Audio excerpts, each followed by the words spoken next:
ਇਹ ਪੁੱਤਰ ਹਟਾਂ ਤੇ ਨਹੀਂ ਵਿਕਦੇ, ਕੀ ਲੱਭਦੀ ਫਿਰੇ ਬਾਜ਼ਾਰ ਕੁੜੇ। अस्सलाम वालेकुम। इबादत ते लायक ते मुस्तहिक सिर्फ अल्लाह तबारक व तआला दी ज़ात है। इस लई इबादत विच किसे नूं ओदा शरीक ना ठहराया जावे। ओ खालिक हकीकी है, कादरे मुतलक है, ओ किसे दा मोहताज नहीं। दुआ कबूल करन वाली ज़ात सिर्फ अल्लाह ताला दी है। हर बुध दी तरह अज सवेरे 10 वजे तुहाडे नाल तुहाडा अपना वीर ਤੇ ਮਿੱਤਰ ਮੀਨ ਕੁੰਜਾਈ FM 99.4 ਪੰਜਾਬ ਰੰਗ ਤੇ ਪ੍ਰੋਗਰਾਮ ਤਰੰਜਨ ਸਜਾਂਦਾ ਹੈ। ਤੁਸੀਂ ਵੀ ਪੰਜਾਬੀ ਰਹਿਤਲ ਬਹਿਤਲ ਅਦਬ ਤਾਰੀਖ ਤੇ ਫਨ ਬਾਰੇ ਮਾਲੂਮਾਤ ਨਾਲ ਭਰੇ ਹੋਏ ਇਸ ਪ੍ਰੋਗਰਾਮ ਨੂੰ ਸੁਣੋ ਤੇ ਆਪਣੇ ਵਿਚਾਰ ਵੀ ਸਾਂਝ ਕਰਨ ਲਈ ਸਾਡੇ ਨਾਲ ਰਾਬਤਾ ਤੁਸੀਂ ਕਰਨਾ ਹੈ। ਔਰ ਰਾਬਤੇ ਆਤੇ ਮੈਂ ਤੁਹਾਨੂੰ ਨੰਬਰ ਦੱਸ ਦੇਣਾ ਵਾ। WhatsApp ਨੰਬਰ ਹੈਗਾ ਸਾਡਾ 05192911521 ਤੇ ਲੈਂਡਲਾਈਨ ਨੰਬਰ ਹੈਗਾ ਜੇ 05192911520 ਤੇ ਅੱਜ ਜਿਹੜੀ ਜੇ ਨਾ ਭਾਦੋ 22 ਹੋ ਗਈ ਜੇ और सफर 19 है ते 6 सितंबर योम दिफाए पाकिस्तान साडे फखर वाला दिन। ये 58 वरे हो गए 6 सितंबर 1965 जद साडे हमसाया मुल्क ने साडे वतन पाक वतन दे उत्ते अपने पलीत कदमां दे निशान रखे ते साडे जवाना अफसरां सिपाहियां और अवाम ने ਆਪਣੇ ਸੀਨੇ ਅੱਗੇ ਕਰ ਦਿੱਤੇ। ਉਹਨਾਂ ਦੀਆਂ ਗੋਲੀਆਂ, ਉਹਨਾਂ ਦੇ ਬੰਮਾਂ ਔਰ ਉਹਨਾਂ ਦੀਆਂ ਤੋਪਾਂ ਦੇ ਅੱਗੇ ਇੱਕ ਸੀਸਾ ਪਲਾਈ ਹੋਈ ਦੀਵਾਰ ਬਣ ਗਏ। ਇਸੇ ਦਿਨ ਨੂੰ ਮਨਾਉਣ ਲਈ ਅਸੀਂ ਹਰ ਸਾਲ ਅੱਜ ਵੇਖੋ 58 ਵਰੇ ਹੋ ਗਏ ਨੇ ਜਿਵੇਂ ਮੈਂ ਤੁਹਾਨੂੰ ਦੱਸਿਆ ਤੇ ਅਸੀਂ ਅੱਜ ਤੱਕ ਇਸ ਆਪਣੀ ਪਾਕ ਫੌਜ ਤੇ ਨਾਜ਼ ਕਰਨੇ ਆ।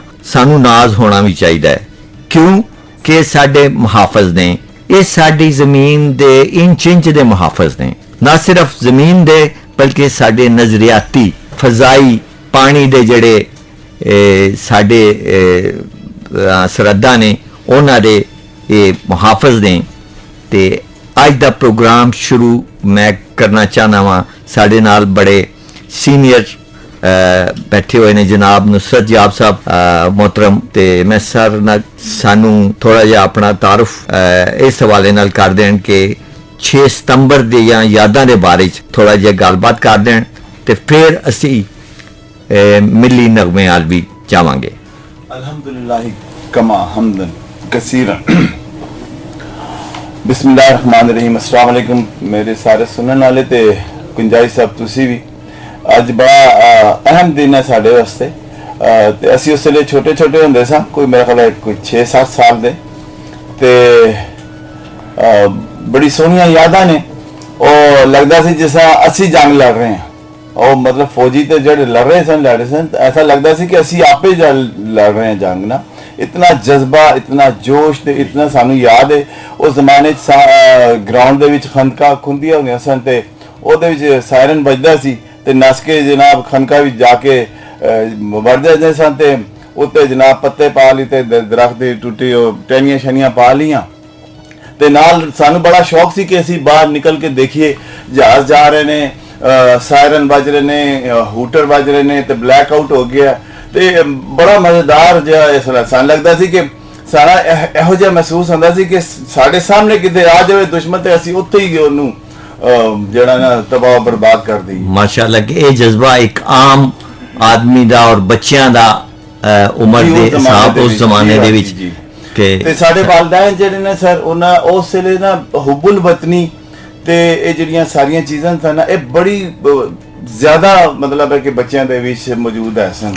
ਅੱਜ ਕੱਲ ਜਿਹੜਾ ਥੋੜਾ ਮੋਬਾਈਲ ਦੀ ਵਜ੍ਹਾ ਤੋਂ ਥੋੜੇ ਬੱਚੇ ਜਿਹੜੇ ਜੋ ਦੂਰ ਨਹੀਂ ਸਰ ਹੁਣ ਵੀ ਸਾਡੇ ਜਵਾਨ ਪਾਕਿਸਤਾਨੀ ਕੌਮ ਜਿਹੜੀ ਕਦੇ ਵੀ ਨਾ ਕਿਸੇ ਕੋਲੋਂ ਹਰੀ ਹੈ ਤੇ ਨਾ ਹੀ ਕਿਸੇ ਕੋਲੋਂ ਡਰੀ। ਮਾਸ਼ਾਅੱਲਾ ਅਸੀਂ ਜਨਾਬ ਅਲੀ ਕਿਸੇ ਨੂੰ ਕਦੇ ਛੱਡਣਾ ਨਹੀਂ।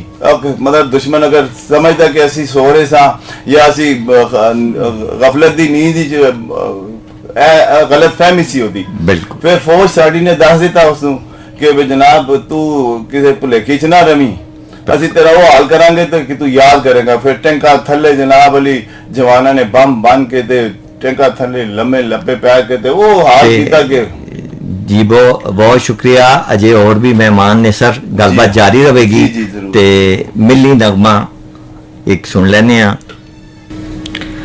ਕਰਨੈਲ ਨਹੀਂ ਜਰਨੈਲ ਨਹੀਂ, ਮੇਰਾ ਮਾਈ ਛੈਲ ਛਬੀਲਾ। ਤੁਸੀਂ ਸੁਣ ਰਹੇ ਸੋ 6 ਸਤੰਬਰ ਯੋਮ ਦਿਫਾਏ ਪਾਕਿਸਤਾਨ ਦੇ ਸਿਲਸਿਲੇ 'ਚ ਅੱਜ ਦਾ ਖਸੂਸੀ ਪ੍ਰੋਗਰਾਮ FM 99.4 ਪੰਜਾਬ ਰੰਗ ਰਾਵਲਪਿੰਡੀ ਤੋਂ ਅਸੀਂ ਪੇਸ਼ ਕਰ ਰਹੇ ਹਾਂ। ਔਰ ਸਾਡੇ ਨਾਲ ਜੈਸਾ ਕਿ ਪਹਿਲੇ ਅਸੀਂ ਗੁਫ਼ਤਗੂ ਕਰ ਰਹੇ ਸਾਂ, ਜਨਾਬ ਨੁਸਰਤ ਸਾਹਿਬ ਨੇ, ਸਾਡੀ ਨਈ ਨਸਲ ਦੇ ਬੱਚੇ ਨੇ ਅੱਜ ਸਾਡੇ ਨਾਲ, ਔਰ ਸਾਡੇ ਬੜੇ ਹੀ मोहतरम और सीनियर कर्नल बख्तियार साहब ने।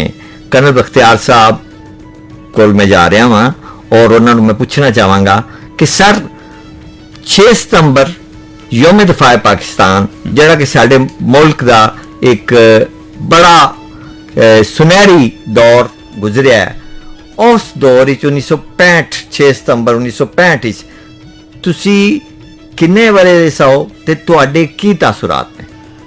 ये सरकार क्यों बुला रहे हैं अमीन गुंजाई साहब? मैं हाजिर हूँ। किस हवाले से? यौम दिफाए पाकिस्तान के हवाले से। ये हम सब की मुश्तरका जिम्मेदारी, यहाँ कोई सर नहीं। हाँ तो तुसी पूछे कि जी मैं किन्ने वरे दसा जी। इंतहाई गैर अहम है मेरे लिए। ये मुल्क है, ये ज़मीन है जो अहम है। ठीक, तब की यादें ज़रूर। अच्छा जी, वो थोड़ा जिहा माजरत जी, पंजाबी च गल करने जी। मैं दिसंबर 1950 च पैदा होया उस शहर जिहदा नाम लाहौर है जी। और अगले 20 साल मैं उस शहर तो बाहर नहीं निकलिया। कहाँ से शुरू करूँ समझ नहीं आती। अयूब खान की तकरीर भी मेरे करना आ रही है। और वो स्टूल जेडे असी अपने सड़क ते रहमानपुरा दी गल्लां कर रहे हैं ਉਹਦੇ रख ਦਿੱਤੇ सन कि रोज़ ਦਾ 1 रुपया पावांगे तो एक टैंक खरीदांगे। माशा शायद याद साहब ਨੂੰ याद होए वो चीज़ां उस नज़ारे। जून 65 ਵਿੱਚ मैट्रिक ਦਾ इम्तिहान हो चुका सी, रिजल्ट आ चुकिया सी और अजे कॉलेज ਵਿੱਚ दाखला नहीं सी होया। अच्छा जी। ਤੇ ਇਹ ਉਹ ਵਕਤ ਹੈ, ਠੀਕ ਹੈ ਜੀ, ਜਦੋਂ 65 ਦੀ ਜੰਗ ਹੋਈ ਔਰ ਅਸੀਂ ਕਿਉਂਕਿ ਸਰਹੱਦੀ ਸ਼ਹਿਰ ਹੈ ਲਾਹੌਰ ਜੀ, ਔਰ BRB ਤੇ ਰਾਣੀ ਦਾ ਨਾਂ ਤੁਸੀਂ ਸੁਣਿਆ ਜੀ। ਤੇ ਇਹ ਉਹ ਤੋਪਾਂ ਸਨ ਜਿਹਨਾਂ ਦੀ ਆਵਾਜ਼ ਸਾਡੇ ਕੰਨਾਂ 'ਚ ਆਉਂਦੀ ਸੀ ਜੀ। ਇਸ ਉਹ ਸੁਣ ਕੇ ਉਹ ਸਾਡੇ ਲਈ ਉਹ ਤਰਾਨੇ ਸਨ, ਨੂਰ ਜਹਾਂ ਦੇ ਤਰਾਨੇ ਸਨ। और सारा कुछ ये सब कुछ ਜਿਹੜਾ ਜੀ ਇਹਨਾਂ ਦੀ ਗੱਲ ਵਿੱਚੋਂ ਮੈਂ ਕੱਟ ਕੇ ਜੀ ਜੀ ਉਹ ਮਸਲਾ ਹੋ ਜਾਂਦਾ ਜੀ। ਹਾਂ ਜਿਹੜੀ ਹੈ ਨਾ ਉਹ ਲਾਈਵ ਗਾਣੇ ਗਾ ਰਹੀ ਸੀ ਸਟੂਡੀਓ ਦੇ ਵਿੱਚ, ਰੇਡੀਓ ਪਾਕਿਸਤਾਨ ਲਾਹੌਰ ਦੇ ਵਿੱਚ ਲਾਈਵ ਮਿਲੀ ਨਗਮੇ ਗਾਉਂਦੀ ਸੀ ਤੇ ਉਹਦਾ ਜਿਹੜਾ ਜਜ਼ਬਾ ਸੀ ਉਹ ਤੁਸੀਂ ਸੋਚ ਨਹੀਂ ਸਕਦੇ ਕਿ ਫੌਜੀਆਂ ਦੇ ਵਿੱਚ ਉਹ ਰੇਡੀਓ ਸੁਣਦੇ ਸਨ। ਕਿਉਂਕਿ ਤੁਹਾਨੂੰ ਯਾਦ ਹੋਏਗਾ, ਤੁਸੀਂ ਤਾਂ ਜਵਾਨ ਹੋ ਸਕਦੇ। ਮੈਂ ਜੀ 6ਵੀਂ ਦੇ ਵਿੱਚ ਰੇਡੀਓ ਪਾਕਿਸਤਾਨ ਸ਼ਿਮਲਾ ਪਹਾੜੀ ਦੇ ਪਿੱਛੇ ਲਾਹੌਰ ਜੀ ਉੱਥੇ ਜੀ ਹਾਂ ਪੂਰੀ ਕਲਾਸ ਗਈ ਸੀ, ਉਹਦੇ ਚੋਂ 2 ਅਸੀਂ ਸਿਲੈਕਟ ਹੋਏ ਸਾਂ, ਉਹਨਾਂ 'ਚ ਇੱਕ ਮੈਂ ਵੀ ਸਾਂ। खुशकिस्मत कह लो तो छठी 6वीं 7वीं 8वीं ਜਿਹੜਾ ਟਾਈਮ ਹੈ। ਸਰ ਮੇਰੀ ਗੁਜ਼ਾਰਿਸ਼ ਹੈ ਕਿ ਮੈਨੂੰ ਇਹ ਦੱਸੋ ਕਿ 6 ਸਤੰਬਰ 1965 ਤੇ ਜਿਹੜੇ ਦਿਨ ਗੁਜ਼ਰੇ ਉਹ 17 ਦਿਨ ਲਾਹੌਰ ਹੀ ਤੁਸੀਂ ਤੁਹਾਡਾ ਜਜ਼ਬਾ, ਤੁਹਾਡਾ ਜ਼ਾਤੀ ਤਜਰਬਾ ਕੀ ਜੀ? ਬਿਲਕੁਲ ਜ਼ਾਤੀ ਤਜਰਬਾ ਜਿਸ ਤਰ੍ਹਾਂ ਤੁਸੀਂ ਪੁੱਛ ਰਹੇ ਹੋ ਤੇ ਮੈਂ ਕੋਸ਼ਿਸ਼ ਕਰ ਰਿਹਾ ਕਿਉਂਕਿ ਯਾਦਾਂ ਇਤਨੀਆਂ ਜ਼ਿਆਦਾ ਨੇ ਇੱਕ ਦੂਏ ਦੇ ਅੰਦਰ ਸਾਰੀਆਂ ਜਾ ਰਹੀਆਂ ਨੇ, ਮਿਕਸ ਹੋ ਰਹੀਆਂ ਨੇ, ਉਹਨੂੰ ਤਰਤੀਬ ਦੇ ਨਾਲ ਦੱਸਣਾ ਮੁਸ਼ਕਿਲ ਹੈ। ਲੇਕਿਨ ਉਸ ਵਕਤ ਕਿਉਂਕਿ ਇੱਕ ਇਹ ਖਬਰ ਰੇਡੀਓ ਪਾਕਿਸਤਾਨ ਹੀ ਹੈ ਸੀ ਸਾਡੇ ਕੋਲ ਸਾਰਾ ਖਬਰ ਦੇਣ ਵਾਸਤੇ, ਤੇ ਉਹਨਾਂ ਨੇ ਕਿਹਾ ਸੀ ਕਿ ਛਾਤਾ ਬਰਦਾਰ ਜਿਹੜੇ ਨੇ ਉਹ ਲਾਹੌਰ ਵਿੱਚ ਉਤਰ ਸਕਦੇ ਨੇ ਜੀ। ਠੀਕ ਠੀਕ। ਤੇ ਅਸੀਂ ਡੰਡੇ ਲੈ ਕੇ ਰਾਤ ਨੂੰ ਆਪਣੀਆਂ ਸੜਕਾਂ ਤੇ ਜਿਹੜੀ ਹੈ ਉਹ ਡਿਊਟੀ ਦਿੰਦੇ ਸਾਂ ਕਿ ਕੋਈ ਮਿਲੇਗਾ ਤੇ ਉਹਨਾਂ ਨੂੰ ਮਤਲਬ ਇਹ ਜਜ਼ਬਾ ਪਕੜ ਇਹ ਜਜ਼ਬਾ। ਮਾਸ਼ਾ। ਔਰ ਬਲੈਕ ਆਊਟ ਹੁੰਦਾ ਸੀ ਰਾਤ ਨੂੰ। ਠੀਕ। ਔਰ ਦਿਨ ਦਾ ਜਿਹੜਾ ਵਕਤ ਹੈ, ਬਲਕਿ ਜਹਾਜ਼ ਗਿਰਿਆ ਮੈਨੂੰ ਯਾਦ ਹੈ ਔਰ ਸਾਰੇ ਲੋਕ ਦੌੜੇ, ਕੁਝ ਪੈਦਲ, ਕੋਈ ਮੋਟਰਸਾਈਕਲਾਂ ਤੇ, ਔਰ ਉੱਥੇ ਪਹੁੰਚਣ ਤੱਕ ਉਹਦੇ ਕੁਝ ਟੁਕੜੇ ਉਹਨਾਂ ਲੋਕਾਂ ਕੋਲ ਮਿਲੇ। ਮੈਂ ਪਹੁੰਚ ਨਹੀਂ ਸਕਿਆ। ਉਹ ਲੋਕ ਵਾਪਸ ਆ ਰਹੇ ਸਨ ਤੇ ਜਿਹੜੇ ਉਹਨਾਂ ਦੇ ਜਹਾਜ਼ ਗਿਰਾਏ ਗਏ, ਇਹ 7 ਸਤੰਬਰ ਦੀ ਗੱਲ ਹੈ ਜੀ, ਠੀਕ ਹੋ ਜਿਸ ਦਿਨ ਲਾਹੌਰ ਉੱਤੇ ਜੀ। ਮੈਂ ਉਹ ਡੌਗ ਫਾਈਟ ਦੇਖੀ, ਅੱਛਾ ਜੀ, ਠੀਕ। ਉਹਦੇ ਬਾਅਦ ਮੈਂ FC ਕਾਲਜ ਜਦੋਂ ਗਿਆ ਤੇ ਮੈਂ ਉਹਦੇ ਤੇ ਇੱਕ ਨਜ਼ਮ ਲਿਖੀ, ਅੱਛਾ دیکھیں ਉਹਦਾ ਇੱਕ ਸ਼ੇਰ ਸੀ, وہ 2 گیرے جو ان کے باقی وہ نس رہے تھے, ਅੱਛਾ ਅੱਛਾ کوئی آدھی درجن انڈین بری نیت سے ادھر آ رہے تھے. فولیو رسالہ ہے FC ਕਾਲਜ کا ਅੱਛਾ ਸਰ। ਜਿਹਦੇ ਜੀ ਉਹ ਨਜ਼ਮ ਛਪੀ ਹੈ. ਅੱਛਾ ਮੈਨੂੰ ਇਹ ਦੱਸੋ, ਹਾਂ, ਜਿਵੇਂ ਤੁਸੀਂ ਉਹ- ਹੁਣ ਗੱਲ ਕਰ ਰਹੇ ਹੋ ਕਿ ਅਸਾਂ ਜਿਹੜਾ ਪੜ੍ਹਿਆ ਉਹਦੇ ਤੇ ਸੀ ਕਿ ਇੰਡੀਅਨ ਜਿਹੜੇ ਸਨ ਕਮਾਂਡਰ ਉਹਨੇ ਕਿਹਾ ਸੀ ਕਿ ਅਸੀਂ ਜੈਮ ਖਾਨਾ ਲਾਹੌਰ ਹੀ ਜਾ ਜੀ ਕੇ ਰਾਤੀ ਖਾਣਾ ਆਵਾਂਗੇ, ਖਾਵਾਂਗੇ। ਤਸ਼ਰੀਫ ਹਾਲ ਲਿਆਵਾਂਗੇ ਜੀ, ਠੀਕ ਤੇ ਕਿਹਾ ਸੀ ਉਹਨੇ. ਉਸ ਵੇਲੇ ਲਾਹੌਰ ਦੇ ਆਵਾਮ ਦਾ ਜਜ਼ਬਾ ਜਿਹੜਾ ਇੱਕ ਮੈਂ ਚਾਹਨਾ ਤੁਹਾਡੇ ਉਹ ਮਜ਼ਾਕ ਕੌਣ ਸਮਝਿਆ ਜਾਂਦਾ ਸੀ ਜੀ, ਇਹ ਸ਼ੇਖ ਚਿੱਲੀ ਦੀ ਬੜ ਹੈ ਤੇ ਇੱਥੇ ਆ ਕੇ ਤੂੰ ਖਾਣਾ ਖਾ, ਉਹ BRB کراس کر لیں گا جب تو اتنے پہنچ جائیں گا, کمال ہو گئی. ٹھیک, عزیز بھٹی کے خون سے اوپر سے گزر آؤ گے تم, ٹھیک, کرنل بلوچ کو اوپر سے گزر کے آ جاؤ گے اس کے. کیا بات, یہ ممکن نہیں ہے. یہ معذرت چاہنا جی, میری وہ پنجابی اردو مسئلہ ہو رہا ہے, میری مادری زبان پنجابی ہے. ਗੁੰਜਾਇਸ਼ ਸਾਨੂੰ ਕਹੋਗੇ ਕਿ ਅੱਜ ਕੋਈ ਗੁੰਜਾਇਸ਼ ਕਰ ਲਵਨ, ਕਿਉਂਕਿ 6 ਸਤੰਬਰ ਤੇ ਕੋਈ ਗੱਲ ਨਹੀਂ, ਉਰਦੂ ਜਾਵੇ انگریزی, مطلب ہے کہ وہ میں پوری کوشش کر رہے ہیں جی. لیکن پنجابی وہ چینل ہے, ਸਾਨੂੰ ਪੰਜਾਬੀ جو ہے وہ بولنا پڑے گا جی, بولنا پڑے گا جی, اور بول رہے ہیں, کوشش کر رہے ہیں نہیں بولنے دی. ਤੁਸੀਂ ਬੜੀ ਚੰਗੀ ਬੋਲ ਰਹੇ ਹੋ. نہیں نا, وہ کھچڑی پک جاندی ہے. میں کوئی گل نہیں وچ اردو بھی ہو جائے کہ کیونکہ 6 ستمبر یوم دفاع پاکستان جڑا ہے اور افواج پاک ساڈے جڑے ساڈے وڈیاں نے, میرے والد رائل انڈین نیوی میں تھے, چیف پیٹی آفیسر. اچھا جی, ٹھیک جی سر. انہوں نے مسلم لیگ کے لیے کام کیا, ٹھیک, اور سزا لی گورے سے. اچھا جی, تو مجھے وہ پاکستان دیا, میں نے کیا اے پاکستان دی حفاظت تو کرنی, ٹھیک ہو سمجھ آئی. گیا. ਤੇ ਅਸੀਂ ਉਸ ਪਾਕਿਸਤਾਨ ਦੀ ਹਿਫਾਜ਼ਤ ਕਰਨ ਵਾਸਤੇ ਉਨ ਗਲੀ ਮੁਹੱਲਿਆਂ ਦੇ ਵਿੱਚ ਸਾਰਿਆਂ ਦੇ ਵਿੱਚ ਉੱਥੇ ਜਿਹੜੇ ਸਾਂ ਮੌਜੂਦ ਸਾਂ. ਔਰ ਅਯੂਬ ਖਾਨ ਦੀ ਤਕਰੀਰ, आज तुमने किस कौम को ललकारा है, ठीक, और वो था लाल बहादुर शास्त्री था उधर. जी जी. तो ये अल्फाज मेरे कानों में आज भी याद हैं. ਕਰਨ ਸਾਹਿਬ ਇਹ ਸਿਲਸਿਲਾ ਚੱਲਦਾ ਰਹੇਗਾ जी चलाएं जी, चलाएं, आगे ਨੁਸਰਤ चलाएं. ਯਾਦ ਸਾਹਿਬ ਜੀ ਜਨਾਬ, ਤੁਸੀਂ ਕੁਝ ਕਹਿਣਾ ਚਾਹ ਰਹੇ ਸੋ. ਅੱਜ ਮੈਂ ਕਹਿ ਰਿਹਾ ਸੀ ਕਿ ਅਸੀਂ ਦੇਖੋ ਇੱਕ ਉਮਰ ਗੁਜ਼ਾਰ ਚੁੱਕੇ ਹਾਂ, ਜੀ, ਜਿਹੜੀ ਠੀਕ। ਉਹ ਜਵਾਨੀ ਵਾਲੀ ਸਾਡੀ ਉਮਰ ਸੀ, ਜਿਹੜੀ ਬਚਪਨਾ ਸੀ, ਲੜਕਪਨ ਸੀ, ਬੜਾ ਮਜ਼ੇਦਾਰ, ਬਹੁਤ ਅੱਛਾ ਵਕਤ ਸੀ. ਤੇ ਪਾਕਿਸਤਾਨ ਦੀ ਜਿਹੜਾ ਪਿਆਰ ਮੁਹੱਬਤ ਅੱਜ ਵੀ ਸਾਡੇ ਵਿੱਚ ਇਸ ਤਰ੍ਹਾਂ ਰਗ ਰਗ ਦੇ ਵਿੱਚ ਮੌਜੂਦ ਹੈ.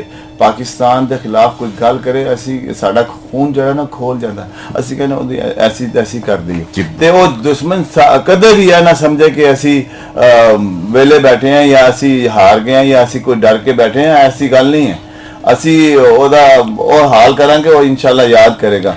ਤੇ ਸਾਡੇ ਨਾਲੇ ਨੌਜਵਾਨ ਨਸਲ ਵੀ ਮੌਜੂਦ ਹੈ ਤੇ ਇਹਨਾਂ ਦੇ ਅਸੀਂ ਮਤਲਬ ਵਿੱਚ ਜਿਹੜੇ ਨੇ ਵਿਚਾਰ ਉਹਦੇ ਵੀ ਸ਼ਾਮਲ ਕਰਦੇ ਹਾਂ. ਵੀ ਤੁਸੀਂ ਕੀ ਸਮਝਦੇ ਹੋ 6 ਸਤੰਬਰ ਦੇ ਹਵਾਲੇ ਨਾਲ ਉਜ਼ਮਾ ਸਾਹਿਬਾ, ਕਿ ਤੁਸੀਂ ਮੈਂ ਗੁਜ਼ਾਰਿਸ਼ ਕਰਾਂਗਾ ਕਿ ਆਪਣੇ ਹਾਫਿਜ਼ਾ ਉਜ਼ਮਾ ਕਰੀਮਦਾਦ ਜਿਹੜੇ ਨਾ ਮਿਲੀ ਨਗਮਾ ਪੇਸ਼ ਹਾਂ, ਇਹ ਆਪਣਾ ਮਿਲੀ ਨਗਮਾ ਜੀ.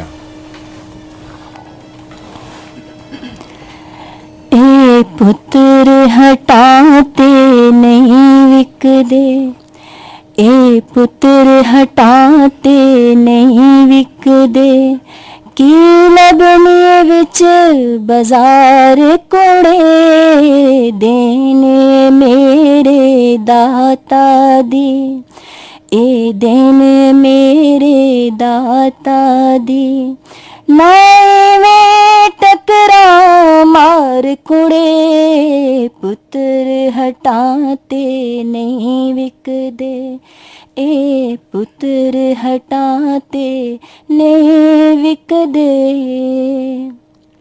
ए पुत्र विकाऊ चीज नहीं, मुल दे के चोली पायनी, एडा सस्ता माल नहीं कि दो जाके मंग ले आए नी, ये सौदा नगद भी नहीं मिलदा, तू लबने फिरे उधार कुड़े, पुत्र हटाते नहीं विकदे, की लबने विच बाजार कुड़े, पुत्र हटाते नहीं विकदे। ए शेर बहादुर गाजी ने ए किसे कोलो भी हर दे नहीं, इन्हां दुश्मनों कोलो की डरना, ए मौत कोलो भी डर दे नहीं, अपने देश दी इज्जत तो जान अपनी देंदे निवार कुड़े, पुत्र हटाते नहीं विकदे, की लबनी विच बाजार कुड़े, पुत्र हटाते नहीं विकदे। तन पागने ओ ना मामा दे, जिन्ना मामा दे जायनी, तन पागने पेड़ परावा दे, जिन गोदियां वीर खिडायनी, आनने आना वालियां दे, ए आनने आना वालियां दे, नहीं ऐस दी तैनू साड़ कुड़े, पुत्र हटाते नहीं विकदे, की लबने विच बाजार कुड़े, देने मेरे दाता दी, नाए में टकरा मार कुड़े, पुत्र हटाते नहीं विकदे।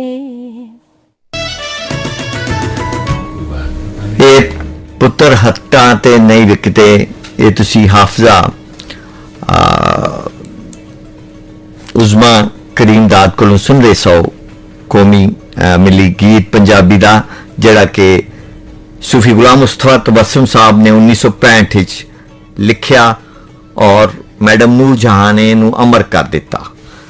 ਔਰ ਜਿਵੇਂ ਸਾਰੇ ਜਾਣਦੇ ਨੇ ਕਿ ਉਸ ਦੌਰ ਵਿੱਚ ਸਾਰੀ ਰਾਤ ਸਾਡੇ ਫਨਕਾਰ ਜਿਹੜੇ ਸਨ ਉਹ ਰੇਡੀਓ ਪਾਕਿਸਤਾਨ ਲਾਹੌਰ ਬੈਠੇ ਰਹਿੰਦੇ ਸਨ, ਮੂਸੀਕਾਰ ਗਾਇਕ ਸ਼ਾਇਰ ਉਸੇ ਵੇਲੇ ਧੁਨ ਬਣਦੀ ਸੀ, ਉਸੇ ਵੇਲੇ ਗੀਤ ਲਿਖਿਆ ਜਾਂਦਾ ਸੀ ਔਰ ਉਸੇ ਵੇਲੇ ਆਨ 에ਅਰ ਚਲਾ ਜਾਂਦਾ ਸੀ।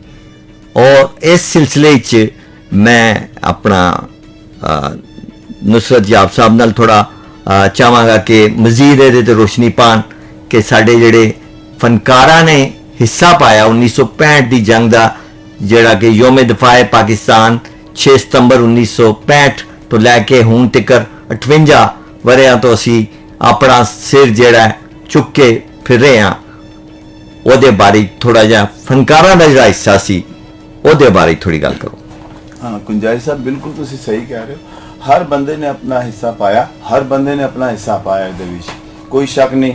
ਜੇ ਇੱਕ ਮਹਾਜ਼ ਤੇ ਸਾਡੇ ਫੌਜੀ ਜਿਹੜੇ ਨੇ ਉਹ ਬਹਾਦਰੀ ਨਾਲ ਲੜ ਰਹੇ ਸਨ ਤੇ ਫਿਜ਼ਾ ਦੇ ਵਿੱਚ ਸਾਡੇ ਜਿਹੜੇ ਨੇ ਪਾਇਲਟ ਉਹ ਆਪਣਾ ਕਮਾਲ ਦਿਖਾ ਰਹੇ ਸਨ, MM ਆਲਮ ਤੇ ਨੂਰ ਖਾਨ ਤੇ ਉਹ ਬੜੇ ਉਹਨਾਂ ਨੇ ਕਮਾਲ ਦਿਖਾਏ ਤੇ ਉਹ ਉਹਨਾਂ ਦੇ ਜਹਾਜ਼ ਥੱਲੇ ਗਿਰਾਏ, ਨਾਲੇ ਬਰੀ ਫੌਜ ਤੇ ਬਹਿਰੀ ਫੌਜ ਹਰ ਪਾਸੇ ਬਿਹਤਰੀਨ ਕੰਮ ਜਾ ਰਿਹਾ। ਤੇ ਉਹਨਾਂ ਦੀ ਬੈਕ ਤੇ ਕੀ ਸੀ, ਬੈਕ ਤੇ ਉਹਨਾਂ ਦਾ ਜਿਹੜਾ ਵਲਵਲਾ ਸੀ, ਜਿਹੜਾ ਜੋਸ਼ ਸੀ, ਉਹ ਕੌਣ ਗਰਮਾ ਰਿਹਾ ਸੀ, ਉਹ ਸਾਡੇ ਫਨਕਾਰ ਸਨ। ਫਨਕਾਰਾਂ ਦਾ ਬੜਾ ਹਿੱਸਾ ਦੇ ਵਿੱਚ ਉਹ ਨੂਰ ਜਹਾਂ ਮੈਡਮ ਨੂਰ ਜਹਾਂ ਦੇ ਜਿਹੜੇ ਗਾਣੇ ਸਨ ਉਹ ਲਾਈਵ ਜਾਂਦੇ ਸਨ। ਮੈਂ ਤੁਹਾਨੂੰ ਪਹਿਲੇ ਬਰਾਹ ਰਾਸਤ ਜਿਹੜੇ ਜੀ ਬਿਲਕੁਲ ਸਹੀ ਗੱਲ, ਤੇ ਉਹ ਸਟੂਡੀਓ ਹਲੇ ਵੀ ਮੌਜੂਦ ਹੈ ਜਿੱਥੇ ਨੂਰ ਜਹਾਂ ਜਿਹੜੀ ਉਹ ਆਪਣੇ ਨਗਮੇ ਜਿਹੜੇ ਨੇ ਉਹ ਗਾਉਂਦੀ ਸੀ। ਅਸੀਂ ਉੱਥੇ ਗਏ ਆ, ਵਿਜ਼ਿਟ ਵੀ ਕੀਤਾ ਤੇ ਸ਼ੌਕਤ ਅਲੀ ਦੇ ਨਗਮੇ ਉਹ ਜਿਹੜਾ ਨਾ ਬੰਦੇ ਦੇ ਵਿੱਚ ਇੱਕ ਨਵੀਂ ਰੂਹ ਹੈ ਉਹ ਪਾ ਦਿੰਦੇ ਸਨ। ਦਿਲ ਕਰਦਾ ਸੀ ਕਿ ਬਸ ਗਾਣੇ ਸੁਣੀਏ ਤੇ ਫੌਜੀ ਜਵਾਨ ਜਿਹੜੇ ਨੇ ਨਾ ਉਹਨਾਂ ਦਾ ਜਜ਼ਬਾ ਸੀ ਜਿਹੜਾ ਉਹ ਬਹੁਤ ਉੱਚਾ ਹੋ ਜਾਂਦਾ ਸੀ ਨਗਮੇ ਸੁਣ ਕੇ ਤੇ ਉਹਨਾਂ ਬੜਾ ਹਿੱਸਾ ਪਾਇਆ। ਹਰ ਫਨਕਾਰ ਨੇ ਆਪਣਾ पूरा हिस्सा हर जगह, हर बच्चे ने, हर बड़े ने, हर जवान ने अपना पूरा हिस्सा पाया ਤੇ ਅਸੀਂ 65 ਦੀ ਜੰਗ ਜਿਹੜੀ ਨਾ ਉਹ ਅਸੀਂ ਕਾਮਯਾਬੀ ਨਾਲ ਤਾਂ ਹੀ ਜਿੱਤੀ ਹੈ, ਅਸੀਂ ਇੰਜ ਨਹੀਂ ਜਿੱਤੀ। ਇਹਦਾ ਮਤਲਬ ਹੋ ਗਿਆ ਕਿ ਇਸ ਜਿਹੜੀ ਜੰਗ ਸੀ 6 ਸਤੰਬਰ 1965 ਜੀ। ਤੋਂ ਲੈ ਕੇ 22 ਸਤੰਬਰ 1965 ਤੱਕ ਜਿਹੜੇ 17 ਦਿਨ ਅਸੀਂ ਗੁਜ਼ਾਰੇ, ਜੀ ਹਾਂ, ਉਹ ਨਾ ਸਿਰਫ ਸਾਡੇ ਜਵਾਨਾਂ ਨੇ ਆਪਣੀਆਂ ਜਾਨਾਂ ਦਾ ਨਜ਼ਰਾਨੇ ਪੇਸ਼ ਕੀਤੇ ਔਰ ਆਪਣਾ ਜਿਹੜਾ ਮਾਦਰੇ ਵਤਨ ਸੀ ਉਹਦੀ ਹਿਫਾਜ਼ਤ ਕੀਤੀ। ਉਹਦੇ ਪਿੱਛੇ, ਉਹਨਾਂ ਜਵਾਨਾਂ ਦੇ ਪਿੱਛੇ ਪੂਰੀ ਕੌਮ ਸੀ ਬਿਲਕੁਲ ਕੌਮ ਦਾ ਔਰ ਜਜ਼ਬਾ ਸੀ ਔਰ ਫਨਕਾਰ ਸਨ। ਔਰ ਜਿਵੇਂ ਤੁਸੀਂ ਕਿਹਾ ਕਿ ਇਹ ਉੱਥੇ ਲਾਈਵ ਲਿਖਿਆ ਜਾਂਦਾ ਸੀ, ਹਾਂ। ਪੜ੍ਹੇ ਜਾਂਦੇ ਸਨ ਔਰ ਜਾਗ ਉਠਾ ਹੈ ਸਾਰਾ ਵਤਨ ਸਾਥੀਓ ਮੁਜਾਹਿਦੋ, ਮਸੂਦ ਰਾਣਾ ਸਾਹਿਬ ਔਰ ਉਹਨਾਂ ਜੀ ਹਾਂ ਜੀ ਪੜ੍ਹੇ। ਤੇ ਇਹ ਗੱਲਬਾਤ ਅਸੀਂ ਜਾਰੀ ਰੱਖਾਂਗੇ ਤੇ ਮੈਂ ਜਨਾਬ ਕਰਨਲ ਬਖਤਿਆਰ ਸਾਹਿਬ ਆਵਾਂਗਾ। ਸਰ ਥੋੜਾ ਜਿਹਾ ਹੁਣ ਫੌਜੀ ਗੁਫ਼ਤਗੂ ਮੈਂ ਤੁਹਾਡੇ ਨਾਲ ਕਰਨਾ ਚਾਹਾਂਗਾ ਕਿ 65 ਦੀ ਜੰਗ ਦੇ ਮੁਜਰਮ ਜਿਹੜੇ ਸਨ, ਕੀ ਮੇਨ ਪੁਆਇੰਟ ਬਣਿਆ ਕਿ ਭਾਰਤ ਨੇ 1965 ਦੀ ਜੰਗ ਦਾ ਜਿਹੜਾ ਕਜ਼ੀਆ ਸ਼ੁਰੂ ਕੀਤਾ 6 ਸਤੰਬਰ ਨੂੰ, ਉਹਦਾ ਕੋਈ ਥੋੜਾ ਜਿਹਾ ਬੈਕਗਰਾਉਂਡ ਤੇ ਰੋਸ਼ਨੀ ਪਾਓ। ਜੀ ਬਹੁਤ ਸ਼ੁਕਰੀਆ। 1964 ਵਿੱਚ ਪਹਿਲੀ ਦਫਾ ਜਿਹੜਾ ਨਾ ਉਹ ਇੱਕ ਫੌਜਾਂ ਇੱਕ ਦੂਜੇ ਦੇ ਨਾਲ ਬਰਸਰੇ ਪੈਕਾਰ ਆ ਗਈਆਂ। ਅੱਛਾ, ਇਹ ਜਗ੍ਹਾ ਪਾਕਿਸਤਾਨ ਦਾ ਜੋ ਸਾਰਾ ਤੋਂ ਜਨੂਬੀ ਬੈਲਟ ਹੈ ਸਿੰਧ ਦੀ, ਅੱਛਾ, ਉੱਥੇ ਇਹ ਮਸਲਾ ਸ਼ੁਰੂ ਹੋਇਆ ਔਰ ਉਸ ਤੋਂ ਬਾਅਦ ਉਹਦਾ ਵੀ ਜਿਹੜਾ ਨਤੀਜਾ ਇਹ ਨਿਕਲਿਆ ਕਿ ਉਹ ਫੋਰਸਸ ਅੰਦਰ ਆਈਆਂ ਬੜੇ ਵਕਤ ਤੇ ਪਾਕਿਸਤਾਨ ਆਰਮੀ ਦੇ ਜਿਤਨੇ ਲੋਕ ਸਨ ਆਪਣੀ ਜਗ੍ਹਾ ਤੇ ਪਹੁੰਚੇ ਔਰ ਉਹਨਾਂ ਦੀ ਅੱਗੇ ਜਿਹੜੀ ਸੀ ਪੇਸ਼ਕਦਮੀ ਰੋਕ ਦਿੱਤੀ ਗਈ ਔਰ ਉੱਥੇ ਉਹ ਜ਼ਿਆਦਾ ਅਰਸਾ ਠਹਿਰ ਵੀ ਨਹੀਂ ਸਨ ਸਕਦੇ। ਉਹ ਇਲਾਕਾ ਬੜਾ ਦਲਦਲ ਜੈਸੀ ਜਗ੍ਹਾ ਹੈ। ਬਾਅਦ ਵਿੱਚ ਜਦੋਂ ਮੈਂ ਯੂਨੀਫਾਰਮ ਵਿੱਚ ਗਿਆ ਤੇ ਬਤੌਰ ਕਮਾਂਡੈਂਟ ਥਰ ਰੇਂਜਰ ਤੇ ਉਹ ਇਲਾਕਾ ਮੇਰੀ ਜ਼ਿੰਮੇਦਾਰੀ ਸ਼ਾਮਿਲ ਸੀ। ਜੀ ਹਾਂ, ਉਹ ਜਗ੍ਹਾ ਮੈਂ ਦੇਖੀ ਕੀਤੀ, ਸਾਰਾ ਚੀਜ਼ਾਂ ਦੇਖਦੇ ਸਾਂ ਕਿ ਹਾਂ ਇਸ ਰਸਤੇ سے فوجی آئے سن۔ اس وقت یہ گل پھر لال بہادر اب ہم اپنی مرضی کا محاذ کھولیں گے۔ اچھا، ہاں جی، یہ بیان دیتا جی جی یہ بیان آئے تھے، چیزاں ہوئیاں۔ یہ سارا وہ وقت ہے جدوں ایک تے شکر ہے کہ بہت زیادہ جڑا سوشل میڈیا دی مصیبت ابھی ہے نا جی سر، جس نے ایک کہتے ہیں شور برپا کر دیتا ہے جی سر، اور تقسیم در تقسیم زیادہ ہو رہی ہے بجائے سے کہ اسی اکٹھے ہو جائیے۔ جی سر، تو ادوں 64 پی ٹی وی آیا ہے لاہور تو شروع ہویا، اسی طرح ریڈیو پاکستان سی تو انہوں دی آوازاں تے وہ لوگ بھی نام بھی انہوں دی یاد نے، ٹھیک، کہ جڑے کہڑے جنہوں روز انتظار کرتے ساں کہ اینے بجے شروع ہونا، اینے بجے ختم ہونا، اینے بجے خبر آنی ہے۔ تے کھیم کرن تو بعد ہی خاموشی جی چھا گئی اور اس تو بعد کچھ ایسے مرحلے فوجی ہوئے جدے بعد مقبوضہ کشمیر دے اندر پاکستانی افواج نے کچھ آپریشن شروع کی تھے، ٹھیک ہے جی۔ ہاں، اے سن او آپریشن جڑے کہ آن گراؤنڈ سامنے نہیں کیتے جاندے۔ اچھا، ہاں، اے مطلب ہے کہ ڈیپتھ وچ ڈراپ لائن وچ اوتھے شروع ہوئے۔ جی سر، لیکن جتنے بھی آپریشن شروع ہوئے وہ اپنی پورا جڑا مقصد پہلے لکھ لیا جاتا ہے کہ ہاں اے حاصل کرنا ہے، وہ پورا حاصل نہیں کر سکے۔ اچھا سر، وہ کس طرح کہہ لو یا پرپورشنیٹلی کچھ پرسنٹیج کچھ فیصد حاصل کر سکے، لیکن تمام تر جڑے مقاصد سن حال نہ ہوئے۔ اچھا، وہ رک گئے۔ او دے بعد ہندوستان نے اے جڑا اور او تمام تر آپریشن انٹرنیشنل بارڈر تے نہیں سن، بین الاقوامی سرحد کے اکراس نہیں تھے۔ اچھا سر، وہ سیز فائر لائن کہلاتی تھی، اچھا سر، جیڑی 1948 دے وچ قائم ہو گئی سی۔ اچھا، جنوں اسی ایل او سی کہنے ہیں۔ جی، لائن آف ਉਹਦੇ ਮੁxtਲਿਫ ਨਾਮ ਬਦਲਦੇ ਗਏ ਜੀ। ਮੁਸ਼ਰਫ ਦੇ ਸਾਹਿਬ ਵਕਤ ਆ ਗਏ, ਉਹਦਾ ਨਾਮ ਇੱਕ ਮਜ਼ੀਦ ਬਦਲ ਗਿਆ, ਠੀਕ ਹੋ। ਲਾਈਨ ਆਫ ਐਕਚੁਅਲ ਕੰਟਰੋਲ ਬਣ ਗਿਆ। ਅੱਛਾ ਜੀ, ਠੀਕ। ਲੇਕਿਨ ਉਹ ਕਿਸੇ ਦਾ ਵੀ ਜੋ ਹੈ ਇੱਕ ਵਰਕਿੰਗ ਪਾਕਿਸਤਾਨ ਦੀਆਂ 3 ਕਿਸਮ ਦੀਆਂ ਬਾਉਂਡਰੀਆਂ ਨੇ ਜੀ ਸਰ। ਬੈਨ ਅਲ-ਅਕਵਾਮੀ ਸਰਹੱਦ, ਅੱਛਾ ਜੀ, ਠੀਕ, ਜੀ ਵਰਕਿੰਗ ਬਾਉਂਡਰੀ, ਜੀ ਸਰ। ਠੀਕ, ਉਹਦੇ ਬਾਅਦ ਲਾਈਨ ਆਫ ਸੀਜ਼ ਫਾਇਰ ਲਾइन, اور ਉਹਦੇ ਫਿਰ ਨਾਮ ਬਦਲਦੇ ਗਏ, ਲਾਈਨ ਆਫ ਐਕਚੁਅਲ ਕੰਟਰੋਲ ਔਰ ਲਾਈਨ ਆਫ ਕੰਟਰੋਲ ਜੋ ਹੈ ਨਾ ਜੀ ਸਰ। ਉਹ ਬਣਦੇ ਚਲੇ ਗਏ। ਤੇ ਹਿੰਦੁਸਤਾਨ ਨੇ ਇਹ ਜਿਹੜਾ ਮਰਹਲਾ ਸ਼ੁਰੂ, ਉਹਨੇ ਫੌਜ ਇੱਕ ਹਮਲਾ ਸ਼ੁਰੂ ਕੀਤਾ ਲਾਹੌਰ ਉੱਤੇ, ਉਹਦੇ ਬਾਅਦ ਫਿਰ 2-3 ਹੋਰ ਹਮਲੇ ਹੋਏ ਨੇ, ਠੀਕ। ਜੀ ਸਰ। ਕਸੂਰ ਦਾ ਬਾਰਡਰ ਹੈ ਜੀ ਜੀ, ਗੰਡਾ ਸਿੰਘ ਵਾਲਾ, ਹਾਂਜੀ। ਉਹਦੇ ਚ ਆਇਆ, ਉਹਦੇ ਚ ਖੇਮ ਕਰਨ ਦਾ ਇਲਾਕਾ ਕਰਨ ਆਉਂਦਾ। ਜੀ ਹਾਂ। ਜੀ। ਔਰ ਜੋਸ਼ ਜਜ਼ਬੇ ਦੀ ਬਾਰ-ਬਾਰ ਗੱਲ ਹੋ ਰਹੀ ਹੈ, ਤਾਂ ਮੇਰੇ ਬੈਨੋਈ ਖੇਮ ਕਰਨ ਗਏ ਔਰ ਉਦੋਂ ਇੱਕ ਛੋਟਾ ਜਿਹਾ ਮਤਲਬ ਇੱਕ ਮੋਨੂਮੈਂਟ, ਛੋਟਾ ਜਿਹਾ ਇੱਕ ਉਹਨਾਂ ਦਾ ਯਾਦਗਾਰ ਉੱਥੋਂ ਚੁੱਕ ਕੇ ਲੈ ਆਏ ਕਿ ਜੀ ਇਹ ਜਗ੍ਹਾ ਸੀ ਜਿਹੜੀ ਅਸੀਂ ਪਤਾ ਕੀਤੀ, ਉੱਥੇ ਲੈ ਗਏ। ਅੱਛਾ, ਮੈਂ ਇੱਕ ਹੋਰ ਗੱਲ ਜੀ। ਸਰ ਤੁਹਾਡੇ ਪੁੱਛੋ, ਕੋਲ ਜੀ, ਪੁੱਛਣਾ ਚਾਹਾਂਗਾ ਪੁੱਛੋ ਖਾਨ ਸਾਹਿਬ, ਕਿ ਜਿਹੜੀ ਮਕਬੂਜ਼ਾ ਕਸ਼ਮੀਰ ਦੇ ਲੋਕੀ ਸਨ, ਉਹ ਜਦੋਜਹਿਦ ਆਜ਼ਾਦੀ ਦੀ ਕੋਸ਼ਿਸ਼ ਕਰ ਰਹੇ ਸਨ ਬਿਲਕੁਲ। ਉਹਨਾਂ ਦਿਨਾਂ 'ਚ, ਔਰ ਉਹ ਤਕਰੀਬਨ ਖੇਮ ਕਰਨ ਤੱਕ ਪਹੁੰਚ ਚੁੱਕੇ ਸਨ ਆਜ਼ਾਦੀ ਆਪਣੀ ਹਾਸਲ ਕਰਨੇ ਦੀ। ਔਰ ਉਸ ਟਾਈਮ ਤੇ ਆ ਕੇ ਅਚਾਨਕ ਭਾਰਤ ਨੇ 6 ਸਤੰਬਰ 1965 ਨੂੰ ਇੰਟਰਨੈਸ਼ਨਲ ਬਾਰਡਰ ਤੇ ਬਗੈਰ ਇਤਲਾਹ ਦਿੱਤੇ ਜਿਹੜਾ ਹਮਲਾ ਕੀਤਾ, ਉਹਦੇ ਬਾਰੇ ਚ ਤੁਸੀਂ ਕੀ ਕਹੋਗੇ? ਜੀ ਖੇਮ ਕਰਨ ਜੀ ਬਹੁਤ ਦੂਰ ਹੈ ਜਗ੍ਹਾ, ਮਤਲਬ ਹੈ ਕਿ ਤੁਸੀਂ ਜੀਓਗ੍ਰਾਫਿਕਲੀ ਖੇਮ ਕਰਨ ਔਰ ਮਕਬੂਜ਼ਾ ਕਸ਼ਮੀਰ ਨੂੰ ਨਾ ਉਹਦੇ ਕਰੀਬ ਲਾਓ। ਉਹ ਬਿਲਕੁਲ ਉਹ ਤਬ ਵੀ ਜਦੋਂ ਤਬ ਉਸ ਵਕਤ ਵੀ ਜਦੋਜਹਿਦ ਕਰ ਰਹੇ ਸਨ ਆਜ਼ਾਦੀ ਦੀ, ਅੱਜ ਵੀ ਕਰ ਰਹੇ ਨੇ, ਠੀਕ ਹੋ ਗਿਆ, ਠੀਕ ਹੈ, ਉਹ ਜਾਰੀ ਹੈ। ਲੇਕਿਨ ਖੇਮ ਕਰਨ ਇੱਕ ਬੜੀ ਡਿਫਰੈਂਟ ਮੁਖਤਲਿਫ ਜਗ੍ਹਾ ਹੈ, ਠੀਕ ਹੈ। ਤੁਸੀਂ ਕਿਹਾ ਜੀ ਬਗੈਰ ਇਤਲਾਹ ਦਿੱਤੇ, ਅਮਲੇ ਇਤਲਾਹ ਕਰਕੇ ਨਹੀਂ ਹੁੰਦੇ, ਠੀਕ। ਜੇ ਸੁਣਨ ਵਾਲੇ ਸਾਰੇ ਸੁਣ ਰਹੇ ਨੇ, ਬਾਕੀ ਸਮਝ ਰਹੇ ਨੇ, ਕੋਈ ਮੁਸਕਰਾ ਰਹੇ ਹੋਣਗੇ। ਹਮਲਾ ਉਹ ਕਾਮਯਾਬ ਹੁੰਦਾ ਹੈ ਜਿਹੜਾ ਇਤਲਾਹ ਦੇ ਕੇ ਨਹੀਂ ਕੀਤਾ ਜਾਂਦਾ। ਜਿਹਨੇ ਹਮਲਾ ਨੂੰ ਜਿਹਦੇ ਉੱਤੇ ਕੀਤਾ ਜਾ ਰਿਹਾ ਹੈ, ਜੇ ਉਹ ਜਾਗਦਾ ਹੋਏਗਾ ਤੇ ਉਸ ਤੋਂ ਪਹਿਲੇ ਉਹਨੂੰ ਪਤਾ ਚੱਲ ਜਾਏਗਾ, ਹਾਂ ਮੇਰੇ ਤੇ ਹਮਲਾ ਕੌਣ ਕਰ ਰਿਹਾ, ਕੀ ਹੋ ਰਿਹਾ। ਤੇ ਇਹ ਜਿਹੜਾ ਅਮਨ ਦਾ ਵਕਤ ਹੈ, ਉਹ ਹਰ ਵਕਤ ਹਰ ਮਿੰਟ ਦੋਨੋਂ ਜਿਹੜੇ ਮੁਤਾਰਬ ਗਰੁੱਪ ਨੇ ਉਹ ਇਸੇ ਤਲਾਸ਼ ਵਿੱਚ ਹੁੰਦੇ ਨੇ ਕਿ ਦੁਸ਼ਮਣ ਕੀ ਕਰ ਰਿਹਾ, ਕੀ ਤਿਆਰੀ ਕਰ ਰਿਹਾ, ਕਿੱਧਰ ਜਾ ਰਿਹਾ, ਇਹ ਮੇਰੇ ਤੇ ਉੱਤੇ ਕਿੱਧਰੋਂ ਦੀ ਹਮਲਾ ਕਰ ਸਕਦਾ ਜੀ।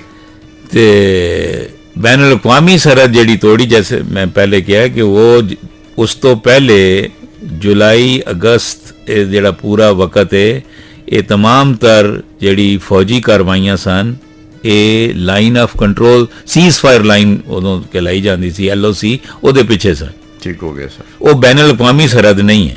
ਤਾਂ ਉਹ ਜਿਹੜੇ ਬੈਨ ਅਲ-ਅਕਵਾਮੀ ਕਵਾਨੀਨ ਨੇ ਉਹਨਾਂ ਦੀ ਕੋਈ ਖਿਲਾਫ ਵਰਜ਼ੀ ਨਹੀਂ ਸੀ ਕੀਤੀ ਜਾ ਰਹੀ, ਠੀਕ। ਹਿੰਦੁਸਤਾਨ ਨੇ ਇਹ ਜਿਹੜਾ ਕੰਮ ਸ਼ੁਰੂ ਕੀਤਾ, ਤੇ ਇਹ ਨਹੀਂ ਹੈ ਕਿ ਅਸੀਂ ਸੁੱਤੇ ਪਏ ਸਾਂ, ਇਹ ਸਾਰੇ ਜਿਹੜੇ ਲੋਕ ਸੁੱਤੇ ਹੁੰਦੇ ਨੇ ਉਹ ਹਾਰ ਜਾਂਦੇ ਨੇ। ਹਾਂਜੀ ਕੰਨ ਸਾਹਿਬ, ਤੁਸੀਂ ਬੜੀ ਅੱਛੀ ਗੱਲਬਾਤ ਕਰ ਰਹੇ ਹੋ, ਔਰ ਮੈਨੂੰ ਯਾਦ ਆ ਗਿਆ ਤੁਹਾਡੀ ਇਸ ਗੱਲ ਤੋਂ ਕਿ ਲਾਹੌਰ ਹੀ ਜਿਸਲੇ ਹਿੰਦੁਸਤਾਨ ਦਾਖਲ ਹੋਣ ਲੱਗਾ ਸੀ, ਤੇ ਸਾਡੇ ਸਤਲੁਜ ਸਕਾਊਟ ਸਨ, ਜਿਹੜੀ ਪਹਿਲੀ ਫਰੰਟ ਲਾਈਨ ਸਾਡੀ, ਉਹਨਾਂ ਨੇ ਜਵਾਨਾਂ ਨੇ ਰੋਕਿਆ ਸੀ ਲਾਹੌਰ ਫਤਹ ਹੋਣ ਤੋਂ। ਔਰ ਉਸ ਚੀਜ਼ ਦੇ ਉੱਤੇ ਪਾਕ ਫੌਜ ਦੇ ਜਵਾਨ ਫਿਰ ਬਾਅਦ ਵਿੱਚ ਆਏ ਔਰ ਕੁਮਕ ਆਈ, ਔਰ ਉਹ ਪੂਰਾ ਇੱਕ ਸਿਨੈਰੀਓ ਜਿਹੜਾ ਸੀ ਭਾਰਤ ਦੇ ਖੁਆਇਸ਼ ਲਾਰਡ ਜਿਮ ਖਾਨਾ ਦੀ, ਉਹ ਮਿੱਟੀ 'ਚ ਮਿਲ ਗਈ। ਤੇ ਮੈਂ ਹੁਣ ਜਾ ਰਿਹਾ ਵਾਂ, ਆਪਣੇ ਸਾਡੀ ਬੱਚੀ ਆਏ ਨੇ ਵਜੀਆ ਹਸਨ ਨੇ, ਔਰ ਇਹ ਸਾਨੂੰ ਇੱਕ ਮਿਲੀ ਨਗਮਾ ਸੁਣਾਉਣਗੇ ਵਜੀਆ ਹਸਨ, ਔਰ ਨਾਲ ਗੱਲਬਾਤ ਵੀ ਕਰਨਗੇ 6 ਸਤੰਬਰ ਦੇ ਹਵਾਲੇ ਨਾਲ, ਜਿਹੜਾ ਕਿ ਯੋਮ ਦਿਫਾਏ ਪਾਕਿਸਤਾਨ। ਔਰ ਅਸੀਂ ਅੱਜ ਖਾਸ ਟਰਾਂਸਮਿਸ਼ਨ ਜਿਹੜੀ ਹੈ ਤਰਿੰਜਨ ਦੀ FM 99.4 ਪੰਜਾਬ ਰੰਗ ਰਾਵਲਪਿੰਡੀ ਤੋਂ ਅਸੀਂ ਇਹ ਅੱਜ ਨਸ਼ਰ ਕਰ ਰਹੇ ਹਾਂ। WhatsApp ਨੰਬਰ ਹੈਗੇ ਨੇ ਸਾਡੇ 051 92 521, ਲੈਂਡਲਾਈਨ ਨੰਬਰ ਹੈਗਾ ਸਾਡਾ 051 92 520। ਤੇ ਹੁਣ ਮੈਂ ਵਜੀਆ ਹਸਨ ਨੂੰ ਕਹਾਂਗਾ ਕਿ ਉਹ अपने गलबात और मिली नगमे का आगाज करूँ। बिस्मिल्लाहिर्रहमानिर्रहीम। سر میں تو یہاں پر کنر صاحب ہیں, نصرت صاحب ہیں, آپ ہیں, اور آپ سب کی جو بات ہے اس وقت کے جو آپ کے ایکسپیرینسز ہیں اس کو انجوائے کر رہی ہوں. اور ہم جو 90s کے بچے ہیں بیسیکلی ہم اس طرح سے بلیسڈ ہیں, ہم اس طرح سے بلیسڈ ہیں کہ ہمیں اپنے پیرنٹس سے یہ سب کچھ سننے کو ملا. اور ابھی بھی آج بھی اگر ہمارے سامنے کوئی ملی نغمہ پیش کیا جاتا ہے یا ہم پاکستان کے دفاع کے حوالے سے بات سن رہے ہوتے ہیں تو گوز بمپس کی کیفیت ہوتی ہے, رونگٹے کھڑے ہوتے ہیں, اور یہ بلیسنگ ہے. میں اپنے فادر کی بات کرنا چاہوں گی کہ جیسے سر بتا رہے تھے کہ وہ 6-7 سال کے تھے, اسی طرح سے میرے فادر کی ایج تھی 8-9 سال کی عمر میں, اور وہ ہمیں بتایا کرتے تھے کہ ہم جنگ دیکھنے کے لیے جا رہے ہیں, جسٹ لائک اے شو. جیسے کوئی ایک انسان کسی چیز کو انجوائے کرنے کے لیے جا رہا ہوتا ہے تو وہ کہتے کہ ہم لاہور جاتے اور ہم بڑے مزے کے ساتھ وہ سارے سینز دیکھ رہے ہوتے تھے کہ جہاز یہاں سے وہاں آ رہے ہیں. راوی پر ہم جاتے, ہم نے اس جنگ کو اپنی آنکھوں سے دیکھا ہے, ہمیں کبھی کسی بات کا ڈر بھی نہیں ہوا. ہمیں اس چیز کا نہیں کہ یہ جنگ کا یہ جنگ کے دن چل رہے ہیں اور اس میں ہماری جان کو خطرہ ہو سکتا ہے. ہر ایک بچے بڑے کے اندر جو جذبہ اور جنون تھا وہ سن کر بہت ہمیں ایکسائٹمنٹ ہوتی تھی, ہمیں بہت اچھا لگتا تھا ان کی باتیں سن کر. اور یہ اس معاملے میں اللہ کا شکر ہے کہ ہمارے اندر جو ملک کی محبت ہے وہ موجود ہے. اور فوج جیسے کنر صاحب یہاں پر ہیں, یہ ہمارے ہیروز ہیں, اور ان کی جو قربانیاں ہیں, ان کی محنت ہے, ان کا جو دفاع ہے, آج ہمارا ملک یہاں پر ابھی تک سلامت ہے, کھڑا ہوا ہے ان کی مہربانیوں کی وجہ سے. تو میں آپ کو اس حوالے سے ایک ملی نغمہ سنانا چاہوں گی. وطن کی مٹی گواہ رہنا, گواہ رہنا, وطن کی مٹی عظیم ہے تو عظیم تر ہم بنا رہے ہیں, گواہ رہنا. وطن کی مٹی گواہ رہنا, گواہ رہنا. تیرے مغنی کی ہر صدا میں تیری ہی خوشبو مہک رہی ہے. تیرے مغنی کی ہر صدا میں تیری ہی خوشبو مہک رہی ہے. ہر ایک سر میں, ہر ایک لے میں تیری محبت چمک رہی ہے, گواہ رہنا. وطن کی مٹی گواہ رہنا, گواہ رہنا. تیری زمین کے یہ چاند تارے ہیں جن کی آنکھوں میں پیار تیرا. تیری زمین کے یہ چاند تارے ہیں جن کی آنکھوں میں پیار تیرا.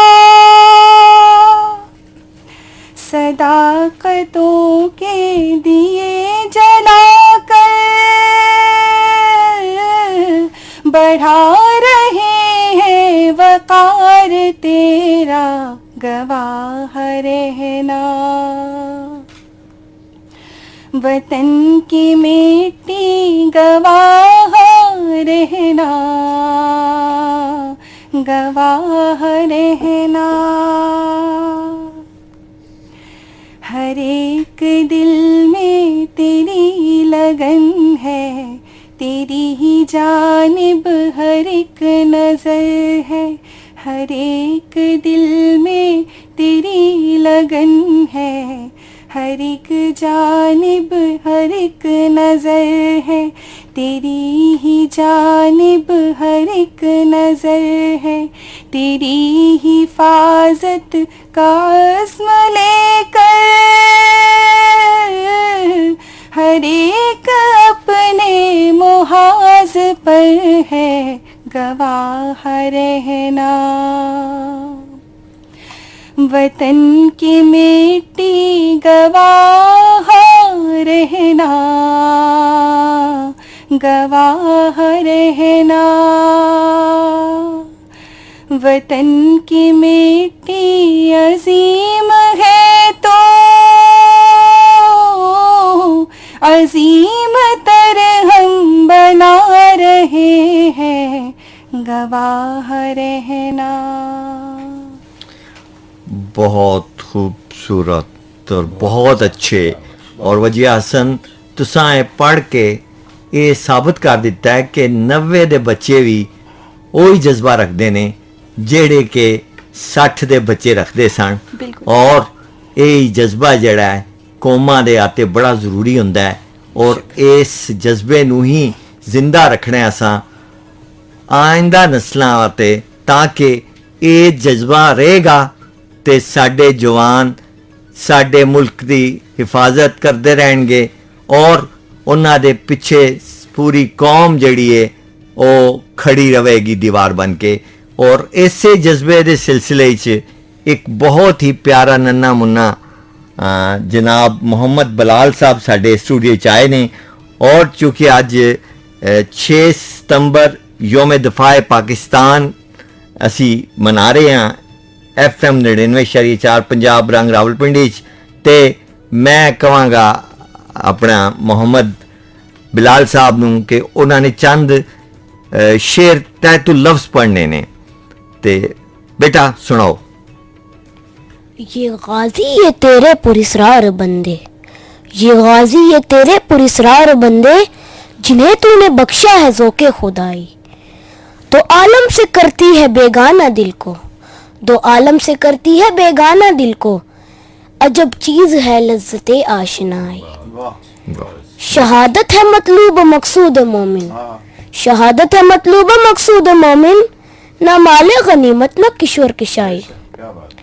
अफलाक से है इसकी हरीफाना कशाकश, अफलाक से है इसकी हरीफाना कशाकश, खाकी है मगर खाक से आज़ाद है मोमिन। वाह बहुत अच्छे, जीते रहें जीते रहें, बहुत अच्छे ਮੁਹੰਮਦ ਬਲਾਲ। ਤੁਸੀਂ ਆਉਣੇ ਵਾਲੀ ਨਸਲ ਨੂੰ ਵੀ ਇਹ ਪੈਗਾਮ ਹੈ। ਦੇਖੋ ਸਾਡੇ ਬੱਚੇ ਦੀ ਰੂਹ ਵਿੱਚ ਕਿਸ ਤਰ੍ਹਾਂ ਇਕਬਾਲ ਵਸੇ ਹੈ ਔਰ ਇਕਬਾਲ ਦੇ ਉਹ ਸ਼ੇਰ ਜਿਹੜੇ ਕਿ ਸਾਡੀ ਕੌਮੀਅਤ ਦੀ ਸ਼ਨਾਖਤ ਨੇ ਔਰ ਸਾਡੇ ਆਤੇ ਇੱਕ ਜਜ਼ਬਾ ਇੱਕ ਵਲਵਲਾ ਇੱਕ ਜੋਸ਼ ਦਿੰਦੇ ਨੇ। ਔਰ ਇਕਬਾਲ ਨੇ ਮਹਿਕੂਮ ਕੌਮ ਵਿੱਚ ਜਿਹੜੀ ਨਵੀਂ ਰੂਹ ਫੋਕੀ ਸੀ ਉਹਦਾ ਸਿਲਸਿਲਾ ਜਾਰੀ ਉਹ ਸਾਰੀ ਹੈ। ਔਰ 6 ਸਤੰਬਰ ਯੋਮ ਦਿਫਾਏ ਪਾਕਿਸਤਾਨ 1965 ਤੋਂ ਚੱਲ ਰਿਹਾ ਹੈ ਔਰ ਅਸੀਂ ਅੱਜ ਜਿਵੇਂ ਮੈਂ ਬਾਰ-ਬਾਰ ਕਹਿ ਰਿਹਾ ਹਾਂ ਕਿ 58 ਵਰੇ ਹੋ ਗਏ ਨੇ ਔਰ ਇਹਨਾਂ 58 ਵਰਿਆਂ 'ਚ ਸਾਡੇ ਅੰਦਰ ਵੀ ਉਹੀ ਜਜ਼ਬਾ ਹੈ ਜਿਹੜਾ ਕਿ ਨੁਸਰਤ ਸਾਹਿਬ ਨੇ ਗੱਲ ਕੀਤੀ ਹੈ, ਜਿਹੜਾ ਕਿ ਕਰਨਲ ਬਖਤਿਆਰ ਸਾਹਿਬ ਨੇ ਗੱਲ ਕੀਤੀ ਹੈ ਔਰ ਜਿਵੇਂ ਬਾਕੀ ਸਾਡੇ ਨੌਜਵਾਨ ਨਸਲ ਦੇ ਬੱਚੇ ਗੱਲ ਕਰ ਰਹੇ ਨੇ ਕਿ ਇਹ ਕੌਮੀ ਜਜ਼ਬਾ ਸਾਨੂੰ ਜ਼ਰੂਰੀ ਦਰਕਾਰ ਹੈ ਔਰ ਇਹ ਸਾਡੇ ਆਤੇ ਇੱਕ ਕਿਸਮ ਦਾ ਆਕਸੀਜਨ ਹੈ ਪੂਰੀ ਕੌਮ ਵਾਸਤੇ। ਜਦ ਤੱਕ ਇਹ ਜਜ਼ਬੇ ਰਹਿਣਗੇ ਤੇ ਕੌਮਾਂ ਜ਼ਿੰਦਾ ਰਹਿੰਦੀਆਂ ਨੇ, ਅੱਗੇ ਵੱਧਦੀਆਂ ਨੇ, ਤਰੱਕੀ ਕਰਦੀਆਂ ਨੇ। ਤੇ ਮੈਂ ਜਨਾਬ ਇਸ ਸਿਲਸਿਲੇ 'ਚ ਆਪਣਾ ਇੱਕ ਵਾਰੀ ਫਿਰ ਨੁਸਰਤ ਸਾਹਿਬ ਨੂੰ ਕਹਾਂਗਾ ਕਿ ਕੁਝ ਸਾਡੇ ਨਾਲ ਗੱਲਾਂ ਬਾਤਾਂ ਕਰਨ ਇਹ ਯੋਮ ਦਿਫਾਏ ਪਾਕਿਸਤਾਨ 6 ਸਤੰਬਰ ਦੇ ਹਵਾਲੇ ਨਾਲ। ਸਰ ਤੁਸੀਂ ਦੇਖੋ ਕਿ ਕੁੰਜਾਈ ਸਾਹਿਬ ਕਿ ਕਿੰਨਾ ਜਜ਼ਬਾ ਸਾਡੇ ਵਿੱਚ। ਅੱਜ ਮੈਨੂੰ ਇੱਥੇ ਆ ਕੇ ਲੱਗ ਰਿਹਾ ਜਿਸ ਉਹ ਦਿਨ ਜਿਹੜਾ ਨਾ ਦੁਬਾਰਾ ਮੇਰੀ ਅੱਖਾਂ ਦੇ ਸਾਹਮਣੇ ਆ ਗਿਆ। ਅਸੀਂ ਜਨਾਬ ਜਹਾਜ਼ ਦੇ ਅਸੀਂ ਪਿੰਡੀ 'ਚ ਹੁੰਦੇ ਸਾਂ ਤੇ ਸਾਦਕਾਬਾਦ 에ਅਰਪੋਰਟ ਨੇੜੇ ਸੀ ਸਾਡੇ, ਠੀਕ ਹੈ।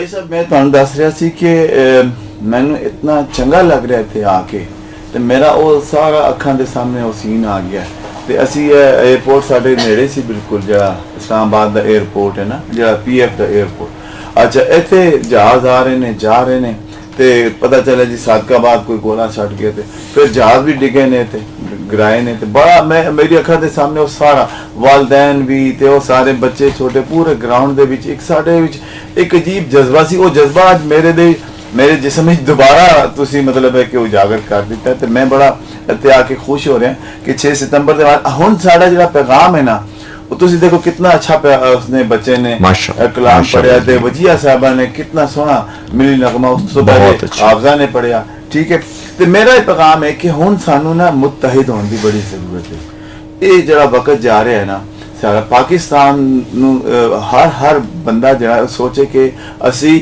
ਇੱਕ ਬਾਡੀ ਬਣ ਕੇ ਇੱਕ ਜਿਸਮ ਬਣ ਕੇ ਤੇ ਫਿਰ ਅੱਗੇ ਟੁਰੀਏ ਤੇ ਮੁਤਹਿਦ ਹੋਵਾਂਗੇ ਅਸੀਂ ਤੇ ਕੰਮ ਸਾਡੇ ਸਾਰੇ ਸੌਖੇ ਹੁੰਦੇ ਜਾਣਗੇ ਤੇ ਉਹਦੇ ਬਾਰੇ ਨਾਲ ਮੈਂ ਤੁਹਾਨੂੰ ਆਪਣਾ ਚੰਦ ਸ਼ੇਰ ਜਿਹੜੇ ਨੇ ਮੈਂ ਉਹ ਜੀ ਜ਼ਰੂਰ ਤੁਹਾਡੇ ਨਾਲ ਸ਼ੇਅਰ ਕਰਦਾ ਹੈ ਤਾਂ ਉਰਦੂ ਦੇ ਵਿੱਚ ਨੇ ਲੇਕਿਨ ਨਹੀਂ सामीन दी नजर करने हैं कि जी मुत्तहिद होंगे अगर कर साहब मुत्तहिद होंगे अगर मजबूत होते जाएंगे मुत्तहिद होंगे अगर मजबूत होते जाएंगे इस वतन के बामोदर मजबूत होते जाएंगे वाह मुत्तहिद होंगे अगर मजबूत होते जाएंगे इस वतन के बामोदर मजबूत होते जाएंगे और शेर मुलाजा कीजिए कि खून से सींचेंगे मिलकर इसकी बुनियादें अगर खून से सींचेंगे मिलकर इसकी बुनियादें अगर ये फिजा ये बहरोबर मजबूत होते जाए ये फिजा ये बहरोबर कुंजाई साहब खून से सींचेंगे मिलकर इसकी बुनियादें अगर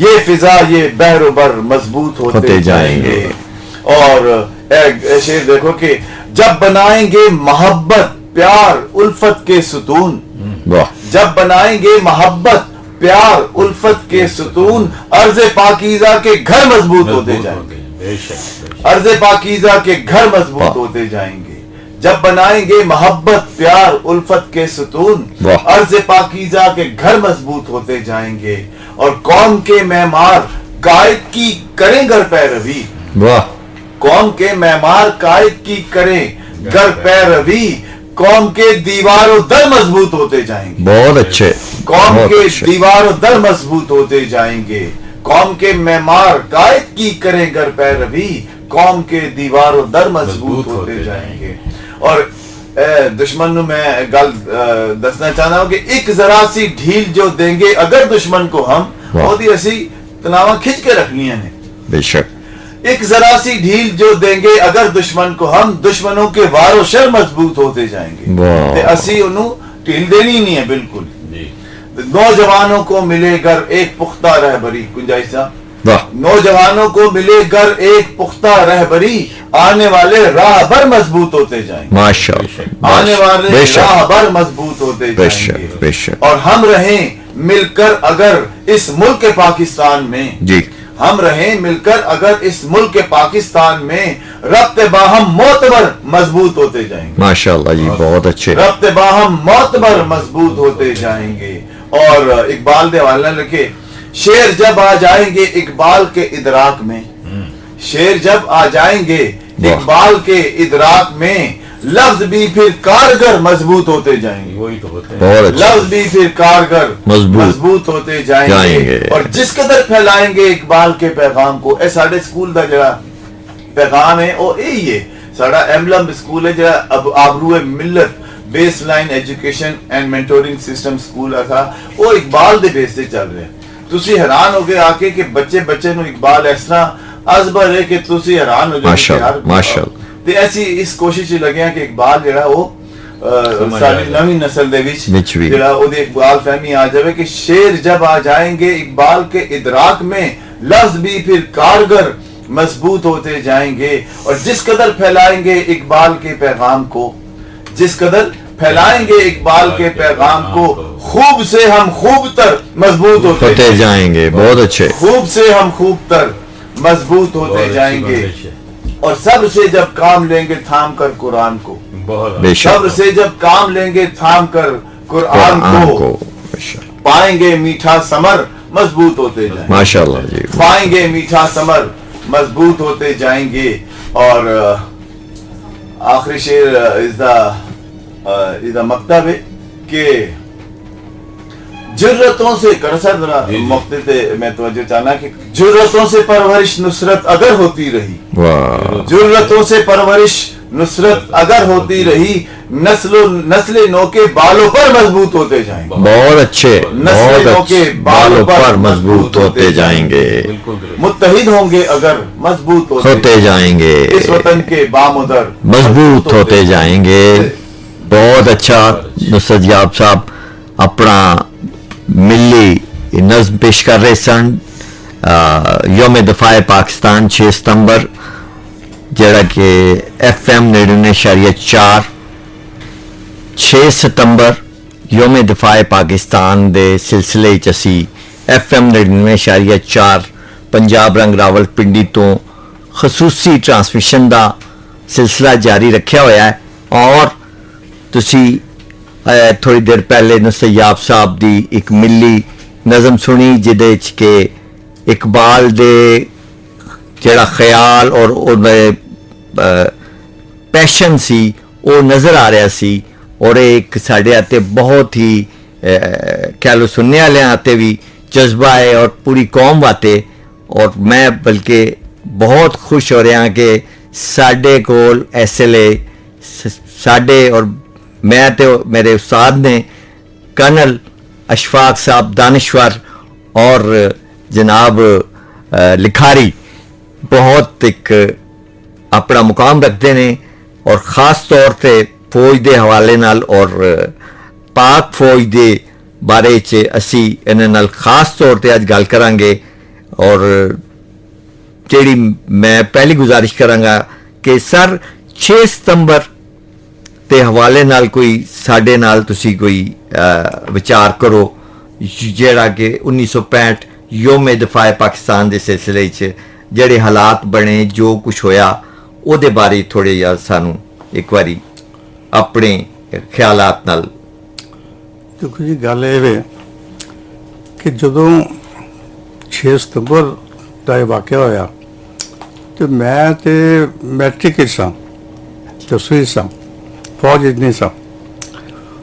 ਲੇਕਿਨ ਲਾਹੌਰ ਵਿੱਚ ਜਿਹੜਾ ਜਜ਼ਬਾ ਪੈਦਾ ਹੋਇਆ, ਜਿਹੜਾ ਜੋਸ਼ ਔਰ ਖਰੋਸ਼ ਨਜ਼ਰ ਆਇਆ, ਮੈਂ ਸ਼ਹਿਰ ਦੇ ਨਾਲ ਸਾਂ ਕਿ ਜਦੋਂ ਇਹ ਰੇਡੀਓ ਤੋਂ ਖਬਰ ਆਈ ਕਿ ਜੀ ਇੰਡੀਆ ਨੇ ਸਿਆਲਕੋਟ ਤੇ ਲਾਹੌਰ ਤੇ ਹਮਲਾ ਕਰ ਦਿੱਤਾ, ਲਾਹੌਰ ਦੇ ਸ਼ਹਿਰੀ ਇੱਕ ਜਨੂਨ ਦੇ ਨਾਲ ਬਾਰਡਰ ਵੱਲ ਨੱਸ ਪਏ। ਉਹਨਾਂ ਦੇ ਹੱਥ 'ਚ ਕੀ ਸੀ? ਡੰਡੇ, ਸੋਟੀਆਂ, ਛਾਂਗੇ, ਅੱਛਾ, ਹਾਕੀਆਂ, ਬੱਲੇ। ਉਹ ਪਤਾ ਹੈ ਕਿ ਇਹ ਤੇ ਗੋਲੀ ਦੇ ਸਾਹਮਣੇ ਕੋਈ ਕੰਮ ਨਹੀਂ ਕਰ ਸਕਦੇ, ਲੇਕਿਨ ਇੱਕ ਜਜ਼ਬਾ ਸੀ। ਲੋਕੀ ਨੱਸਦੇ ਜਾ ਰਹੇ ਨੇ, ਨੱਸਦੇ ਜਾ ਰਹੇ ਨੇ। ਤੇ ਮੇਰਾ ਇਹ ਕੰਟਰੀਬਿਊਸ਼ਨ ਹੈ ਕਿ ਮੈਂ ਉਹਨਾਂ ਨੱਸਣ ਵਾਲੇ ਤੁਸੀਂ ਵੀ ਸ਼ਾਮਲ ਸੀ? ਮੈਂ ਸ਼ਾਮਲ ਸਾਂ। ਉਹ ਸਾਨੂੰ ਨਾ ਪਤਾ ਕਿੱਥੇ ਅਨਾਰਕਲੀ ਚ ਘਰ ਸੀ ਮੇਰਾ, ਅੱਛਾ, ਕਿੱਥੇ ਅਨਾਰਕਲੀ ਤੇ ਕਿੱਥੇ ਸ਼ਾਲਾਮਾਰ ਬਾਗ। ਉਹ ਸਾਨੂੰ ਪਤਾ ਹੀ ਨਹੀਂ ਲੱਗਾ ਕਿ ਇਹ ਫਾਸਲਾ ਕਦੋਂ ਅਸੀਂ ਤੈਅ ਕੀਤਾ। ਨੱਸਦੇ ਜਾ ਰਹੇ ਸਾਨੂੰ ਸ਼ਾਲੀਮਾਰ ਬਾਗ ਭਗਵਾਨਪੁਰਾ ਉਹਦੇ ਨਾਲ ਹੀ ਹੈ ਜੀ ਜੀ। ਸ਼ਾਲੀਮਾਰ ਬਾਗ ਦੇ ਕੋਲ ਫੌਜ ਨੇ ਸਾਨੂੰ ਰੋਕਿਆ ਕਿ ਤੁਸੀਂ ਕਿੱਥੇ ਚੱਲੇ? ਅਸੀਂ ਕਿਹਾ ਬਸ ਤੇ ਛੱਡ ਦਿਓ ਸਾਨੂੰ ਜਾਣ ਦੇ। وہ کہنے نہیں آپ کی فوج جو ہے نا وہ آگے ہے اور انشاءاللہ تعالی وہ کر لیں گے آپ کا وہ۔ یہ تو مطلب اس کی بات ہے۔ لیکن بعد میں جب میں فوج میں آیا جی سر تو پھر میں نے ظاہر ہے کہ پڑھنا لکھنا تو فوج میں لگے گیا تھا، تو میں نے پھر ایک کتاب لکھی تھی فاتح سبونا۔ اچھا، وہ میجر شبیر شریف شہید کے وہ کتاب سی۔ اچھا جی، he was the most decorated soldier. اچھا، اتنا ڈیکوریٹڈ سولجر ہو کوئی نہیں ہویا۔ کس طرح کہ جدو پی ایم اے تو پاس آؤٹ ہویا اچھا جی، تے انہوں سورڈ آف آنر ملی، اچھا شمشیر اعزاز ملی۔ جی 1965 دی جنگ وچ انہوں ستارہ جرأت ملا، ماشاء تے 71 دی جنگ وچ انہوں نشان حیدر ملا۔ اتنے مطلب ہے کہ کسی کو اتنے بڑے بڑے تمغے نہیں ہے۔ ਉਹਦਾ ਬਾਕੀ ਜਿਤਨੇ ਵੀ ਨੇ ਉਹਨਾਂ ਕੋਲ ਜਿਤਨੇ ਵੀ ਨਿਸ਼ਾਨੇ ਹੈਦਰ ਨੇ ਉਹਨਾਂ ਕੋਲ ਸਿਰਫ ਨਿਸ਼ਾਨੇ ਹੈਦਰ ਹੀ ਨੇ ਜੀ ਸਰ। ਲੇਕਿਨ ਇਹ ਵਾਹਿਦ ਆਦਮੀ ਹੈ ਕਿ 65 ਦੀ ਜੰਗ ਵਿੱਚ ਇਹਨੂੰ 17 ਜ਼ੋਰਤ ਵੀ ਮਿਲਿਆ ਮਾਸ਼ਾਅੱਲਾ। ਤੇ 71 ਦੀ ਜੰਗ ਵਿੱਚ ਉਹਨੂੰ ਨਿਸ਼ਾਨੇ ਹੈਦਰ ਵੀ ਮਿਲਿਆ। ਇਹ 65 ਦੀ ਜੰਗ ਤੋਂ ਕੋਈ ਮਤਲਬ ਹੈ ਕਿ 8-9 ਮਹੀਨੇ ਪਹਿਲਾਂ ਇਹ ਪਾਸ ਆਊਟ ਹੋਇਆ ਸੀ। ਅੱਛਾ ਅੱਛਾ ਜੀ। 19 ਅਕਤੂਬਰ 1964 ਸੀ ਜਦੋਂ ਉਹਦਾ ਕੋਰਸ ਜਿਹੜਾ ਨਾ ਉਹ ਪਾਸ ਆਊਟ ਹੋਇਆ ਅੱਛਾ ਜੀ। ਤੇ ਉਹਦੀ ਯੂਨਿਟ ਉਸ ਵਕਤ ਕੁਆਡ ਹੀ ਸੀ। ਉਹ ਕੁਆਡ ਗਿਆ, ਉਹਨੇ ਆਪਣੀ ਯੂਨਿਟ ਨੂੰ ਜੁਆਇਨ ਕੀਤਾ ਤੇ ਉਹਦੇ ਕੁਝ ਦਿਨਾਂ ਬਾਅਦ ਹੀ ਮਤਲਬ ਹਾਲਾਤ ਜਿਹੜੇ ਨੇ ਬੜੇ ਸਖਤ ਖਰਾਬ ਹੋਣੇ ਸ਼ੁਰੂ ਹੋ ਗਏ ਕਿਉਂਕਿ ਰਨ ਆਫ ਕੱਛ 'ਚ ਜਿਹੜਾ ਜੰਗ ਹੋਈ ਸੀ ਅੱਛਾ ਤੇ ਉੱਥੇ ਪਾਕਿਸਤਾਨ ਨੇ ਇੰਡੀਆ ਨੂੰ ਬੜੀ ਬੁਰੀ ਤਰ੍ਹਾਂ ਸੇ ਹਰਾਇਆ ਸੀ ਤੇ ਲਾਲ ਬਹਾਦਰ शास्त्री ने किया सी कि हम असी अपनी मर्जी का मात खोलेंगे। जी ये लफ्ज मैंने अभी थोड़ी देर पहले दोहरा दिए। अच्छा, ये शास्त्री वाला? शास्त्री वाले। हाँ, तो ये विच क्रॉस टॉकिंग ठीक ठीक सर, फिर कोई हर्ज नहीं तो इस तरह। तो इसलिए फिर इनकी जो यूनिट थी ना, इन्हों की यूनिट को हुक्म दिता गया कि ना मतलब है कि छम सैक्टर की चाह ਉੱਥੇ ਦਰਿਆਏ ਤਵੀ ਸੀ, ਦਰਿਆਏ ਤਵੀ ਹੈ ਜੀ ਜੀ। ਉੱਥੇ 102 ਬ੍ਰਿਗੇਡ ਜਿਹੜੇ ਨਾ ਉਹ ਮਤਲਬ ਹੈ ਕਿ ਕੰਮ ਕਰ ਰਿਹਾ ਸੀ ਤੇ ਇਹਨਾਂ ਦੀ ਯੂਨਿਟ ਜਿਹੜੀ ਨਾ 102 ਬ੍ਰਿਗੇਡ ਦੇ ਅੰਡਰ ਕਮਾਂਡ ਦੇ ਦਿੱਤੀ ਗਈ ਤੇ ਇਹਨਾਂ ਨੂੰ ਹੁਕਮ ਲਿਆ ਕਿ ਇੱਕ ਚੋਟੀ ਸੀ ਪਹਾੜ ਦੀ, ਚੋਟੀ ਉਹਦਾ ਨਾਮ ਸੀ। ਅੱਛਾ ਜੀ। ਕਿ ਤੁਸੀਂ ਇਹਨੂੰ ਫਤਹ ਕਰਨਾ। ਅੱਛਾ, ਉਹ ਚੋਟੀ ਜਿਹੜੀ ਸੀ ਨਾ ਉਹ ਉੱਚੀ ਸੀ। ਠੀਕ ਹੈ। ਉਹ ਦੁਸ਼ਮਣ ਉੱਤੇ ਬੈਠਿਆ ਸੀ ਤੇ ਇਹਨਾਂ ਨੇ ਥੱਲੇ ਉੱਤੇ ਜਾਣਾ ਸੀ। ਅੱਛਾ ਜੀ। ਇਹ ਬੜਾ ਮੁਸ਼ਕਿਲ ਕੰਮ ਹੁੰਦਾ। ਬਿਲਕੁਲ ਜੀ। ਤੇ ਇਹਨਾਂ ਦੇ ਜਿਹੜਾ ਕੰਪਨੀ ਕਮਾਂਡਰ ਸੀ, ਡੈਲਟਾ ਕੰਪਨੀ ਸੀ ਨਾ ਦੀ ਡੀ ਕੰਪਨੀ ਜਿਹਦੇ ਸ਼ਬੀਰ ਸ਼ਰੀਫ ਸੀ, 6FF ਉਹਦੀ ਕੰਪਨੀ 6FF ਜੀ। ਅੱਛਾ, ਉਹ ਜਿਹੜੀ ਕੰਪਨੀ ਸੀ ਨਾ ਉਹਦੀ ਕਮਾਂਡ ਇੱਕ ਸੂਬੇਦਾਰ ਦੇ ਹੱਥ ਸੀ। ਅੱਛਾ। ਕਿਉਂਕਿ ਇਹਦੀ ਹਲੇ ਸਾਲ ਵੀ ਨਹੀਂ ਸੀ ਹੋਈ ਸਰਵਿਸ ਤੇ ਇਸ ਲਈ ਜਿਹੜਾ ਕਮਾਂਡਿੰਗ ਆਫਿਸਰ ਸੀ लेफ्टिनेंट कर्नल इकबाल, उन्होंने समझाया कि देखो ये जंग का मामला है, इसलिए कंपनी की कमांड जो है ना वो सूबेदार करम शाह के पास है, आप इसके सेकंड ऑफिसर हो। ठीक है। ये जो हमले तो गए ने तो वो जाहिर है कि टूटी उच्ची जगह से उन्होंने उतो फायरिंग की थी तो इन्हों के 8-10 आदमी जोड़े ने वो शहीद हो गए तो काफ़ी सारे लोग जख्मी भी हो गए। अच्छा। वो जो सूबेदार करम शाह से वो भी बड़ी बुरी तरह जख्मी होकर वो डिग पिया। ठीक हो गया जी। ये शबीर शरीफ वो कोल गया तो हाल पूछा कि क्या हाल है, उन्होंने कहा साहब आप मेरा हाल ना पूछे, आप कंपनी की कमांड संभालें। जाहिर कंपनी कमांडर से तो वो जख्मी होकर डिग पिया तो उन्होंने कहा कि आप मेरी फिक्र छोड़ें और जाएं, आप कंपनी की कमांड संभालें। इन्होंने कंपनी की कमांड संभाली तो इन्होंने फिर एडजुटेंट ने हुक्म दिता कि अब बहुत सारे बंदे जख्मी हो गए हैं तो तुम वापस आ जाओ। तो उत्थे एक जगह सी चक भगवान। अच्छा जी। उन्होंने कहा कि आप उधर जाके ना पोजीशन ले लें। ठीक हो गया। तो इन्हें कहा कि सर ये जो मेरे बंदे शहीद हो गए हैं और ये जख्मी हैं इन्हों का की करिए। वो एडजुटेंट ने उन्हें चाल पिलाई कोई जंग जिस तरह ही होंदा है, पर तू जेड़े बच्चे बंदे बचे ने उन्होंने लैके ते चक भगवान पहुंच। ये एडजुटेंट के दफ्तरों निकलिया बाहर, इन्होंने अपने बंदियां नूं कोई जगह दसी कि तुसी उत्थे जाके तुसी ते पोजीशन लवो ना। ते ये 2 बंदे लैके ये दुश्मन वाले चल पे कि उधर ने देखा कि इहदा जिहड़ा आर्टिलरी का इलाका ना उधर चलना चाहिए, उधर कोई ना कोई गड्डी मिल जाएगी। तो ये उन्होंने दे आर्टिलरी के इलाके च गया तो उत्थे जिहड़ा एम्प्टी पार्क सी जिथे गड्डियां खलारी दियां ने उत्थे देखा कि उत्थे एक टाइटन ट्रक खलोता है तो एक 25 पाउंडर गन भी सी तो एक एमुनेशन ट्रेलर भी सी। अच्छा जी। ਹੁਣ देखो ये बड़ी हाजिर दिमागी का काम सी कि वो ड्राइवर बैठा है वो टाइटन ट्रक ते हनेरा हो गया सी, कोई मगरिब का टाइम सी। ये गया ਉਹਦੇ ਕੋਲ तो ਉਹਨੂੰ ਕਿਹਾ गेट डाउन, नीचे उतरो।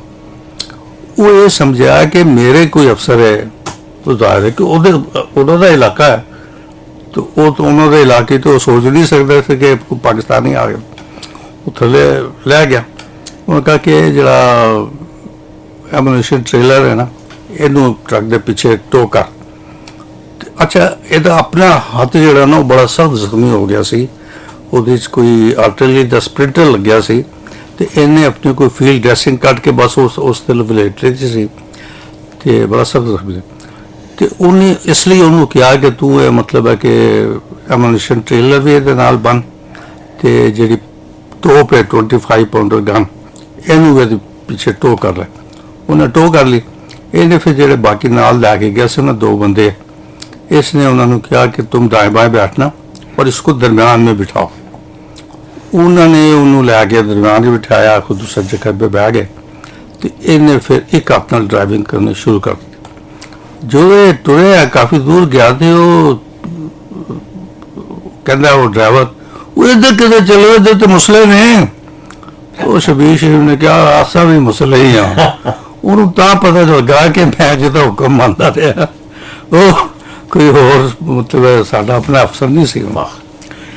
तो वो लैके वापस आ गया, तो उन्हें कहा कि लो जी ये शहीदों का तो जख्मियों का बंदोबस्त हो गया, उन्होंने ये रखो। तो कर्नल इकबाल ने उस वक्त तो उन्हें बड़े सख्त चाल पे आई। अच्छा, उन्होंने कहा तुम हम ढूंढते फिर हैं यहाँ पे कि किधर चला गया शबीर शरीफ, किधर चला गया, और तुम बगैर किसी को बताए उधर चला गया। उस वक्त तो उन्होंने बड़ी चाल पिलाई, लेकिन बाद में उन्होंने सोचा कि यार इन्हें कम तो बड़ा जबरदस्त का है कि लैके भी आ गया, उन्होंने एक ट्रक लैके आ गया, 25 गन लैके आ गया।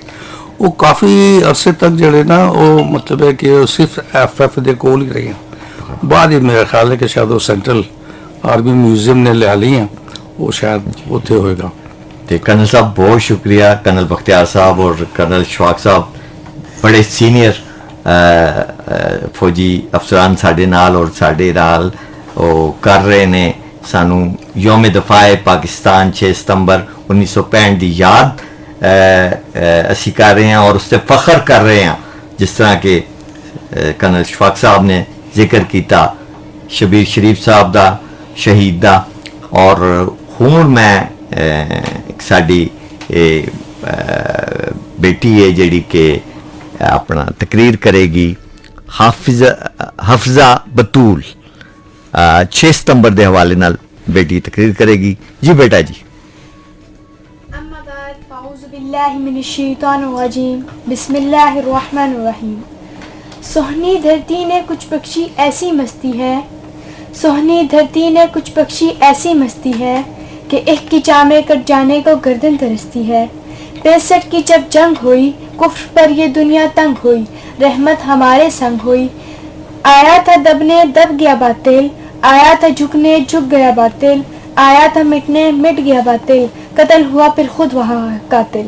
जनाब अली बख्तार 65 की जंग, जिसमें इस वतन की जेलों ने मुल्क की सलामती की अजमत और अज़म को लेकर वतन की खातिर दुश्मन के नापाक अज़ाइम को खाक में मिलाकर वो मिसाल कायम की कि पाकिस्तान की तरफ उठने वाली हर मैली नज़र हमेशा के लिए बंद हो गई।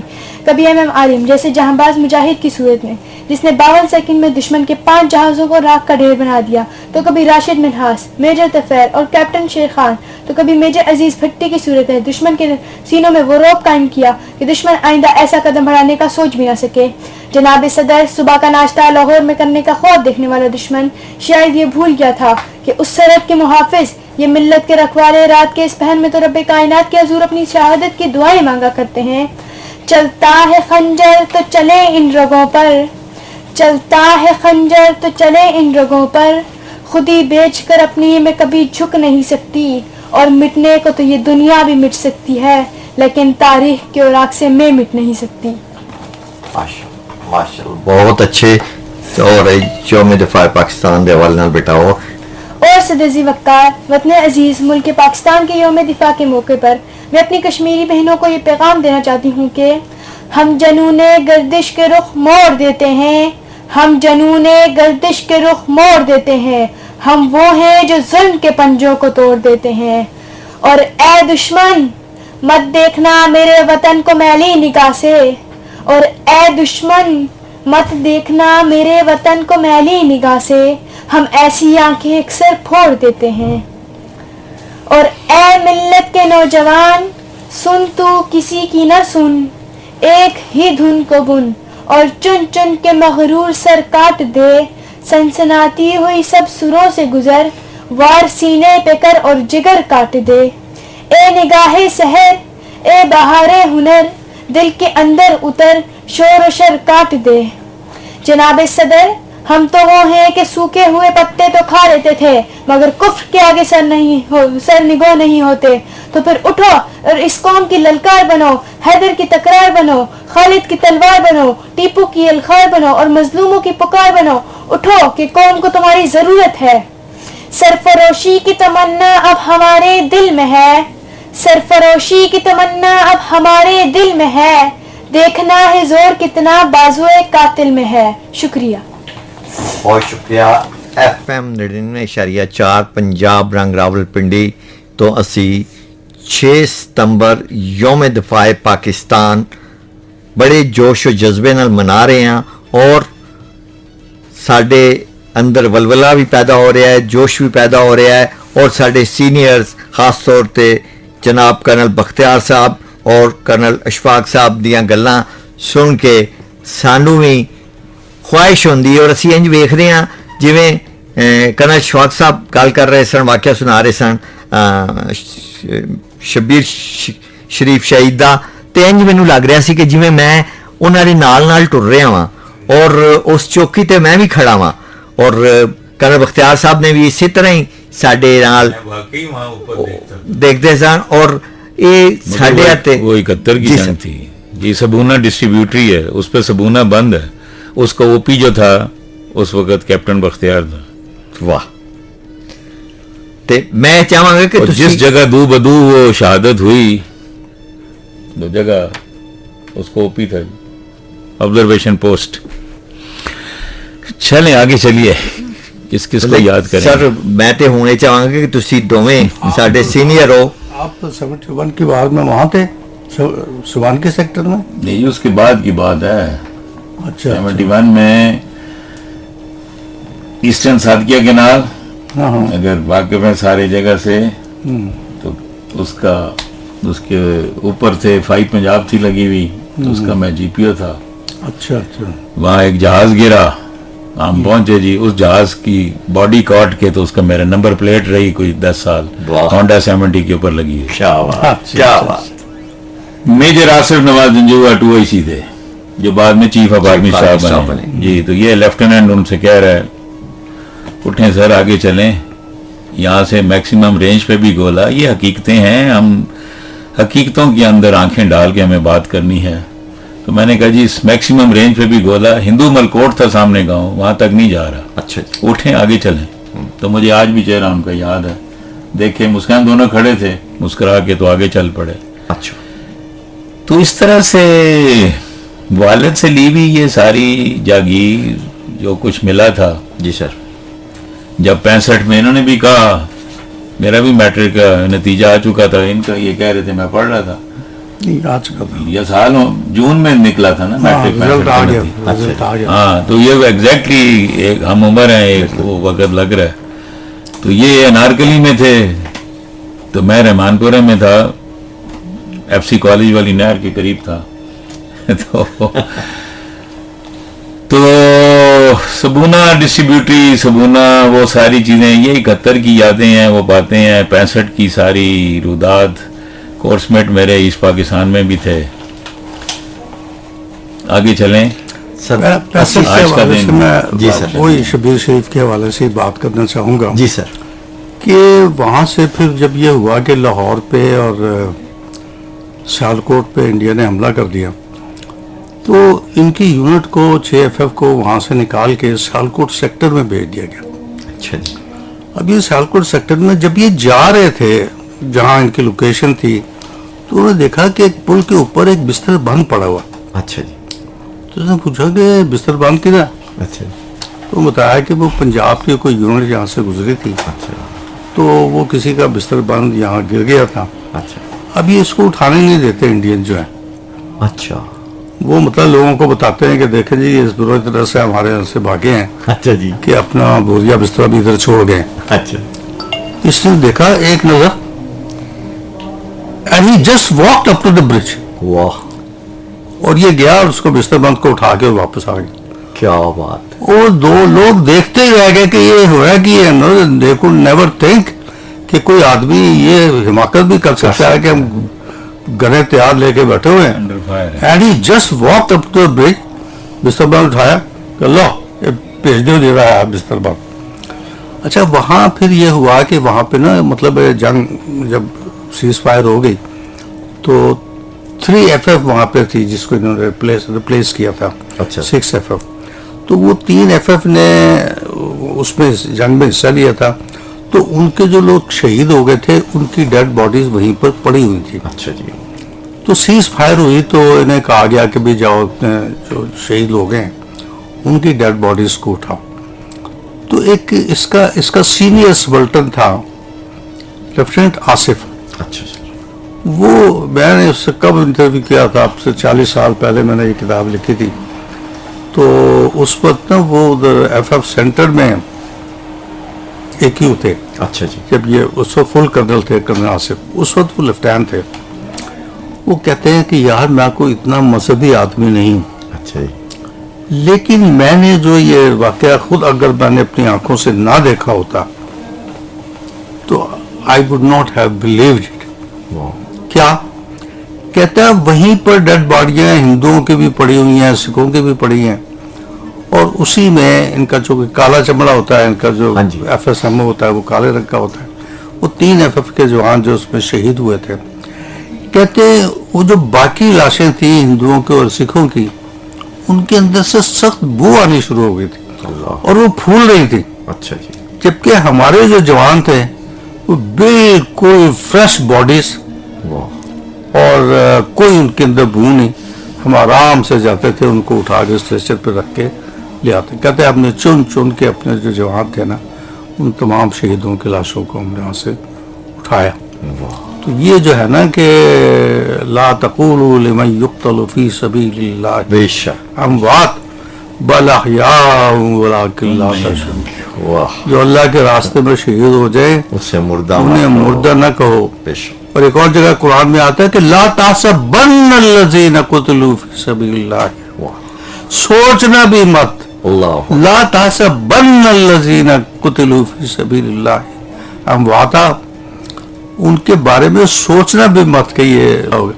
اس طرح سے ایک دفعہ ایک اور آفیسر کو نا میں گائیڈ کر رہا تھا کہ جو باقی 2 نشانے حضرت تھے, ایک سوار محمد حسین شہید پہ کام کر رہا تھا اور ایک افسر جو ہے نا وہ لانس نائک محفوظ کے بارے میں. تو اس نے مجھے بتایا لانس نائک محفوظ کے بارے میں کہ اس کو جہاں پہلے دفن کیا گیا تھا تو کچھ عرصے کے بعد بتایا گیا کہ یار یہ ٹھیک جگہ پہ دفن کیا.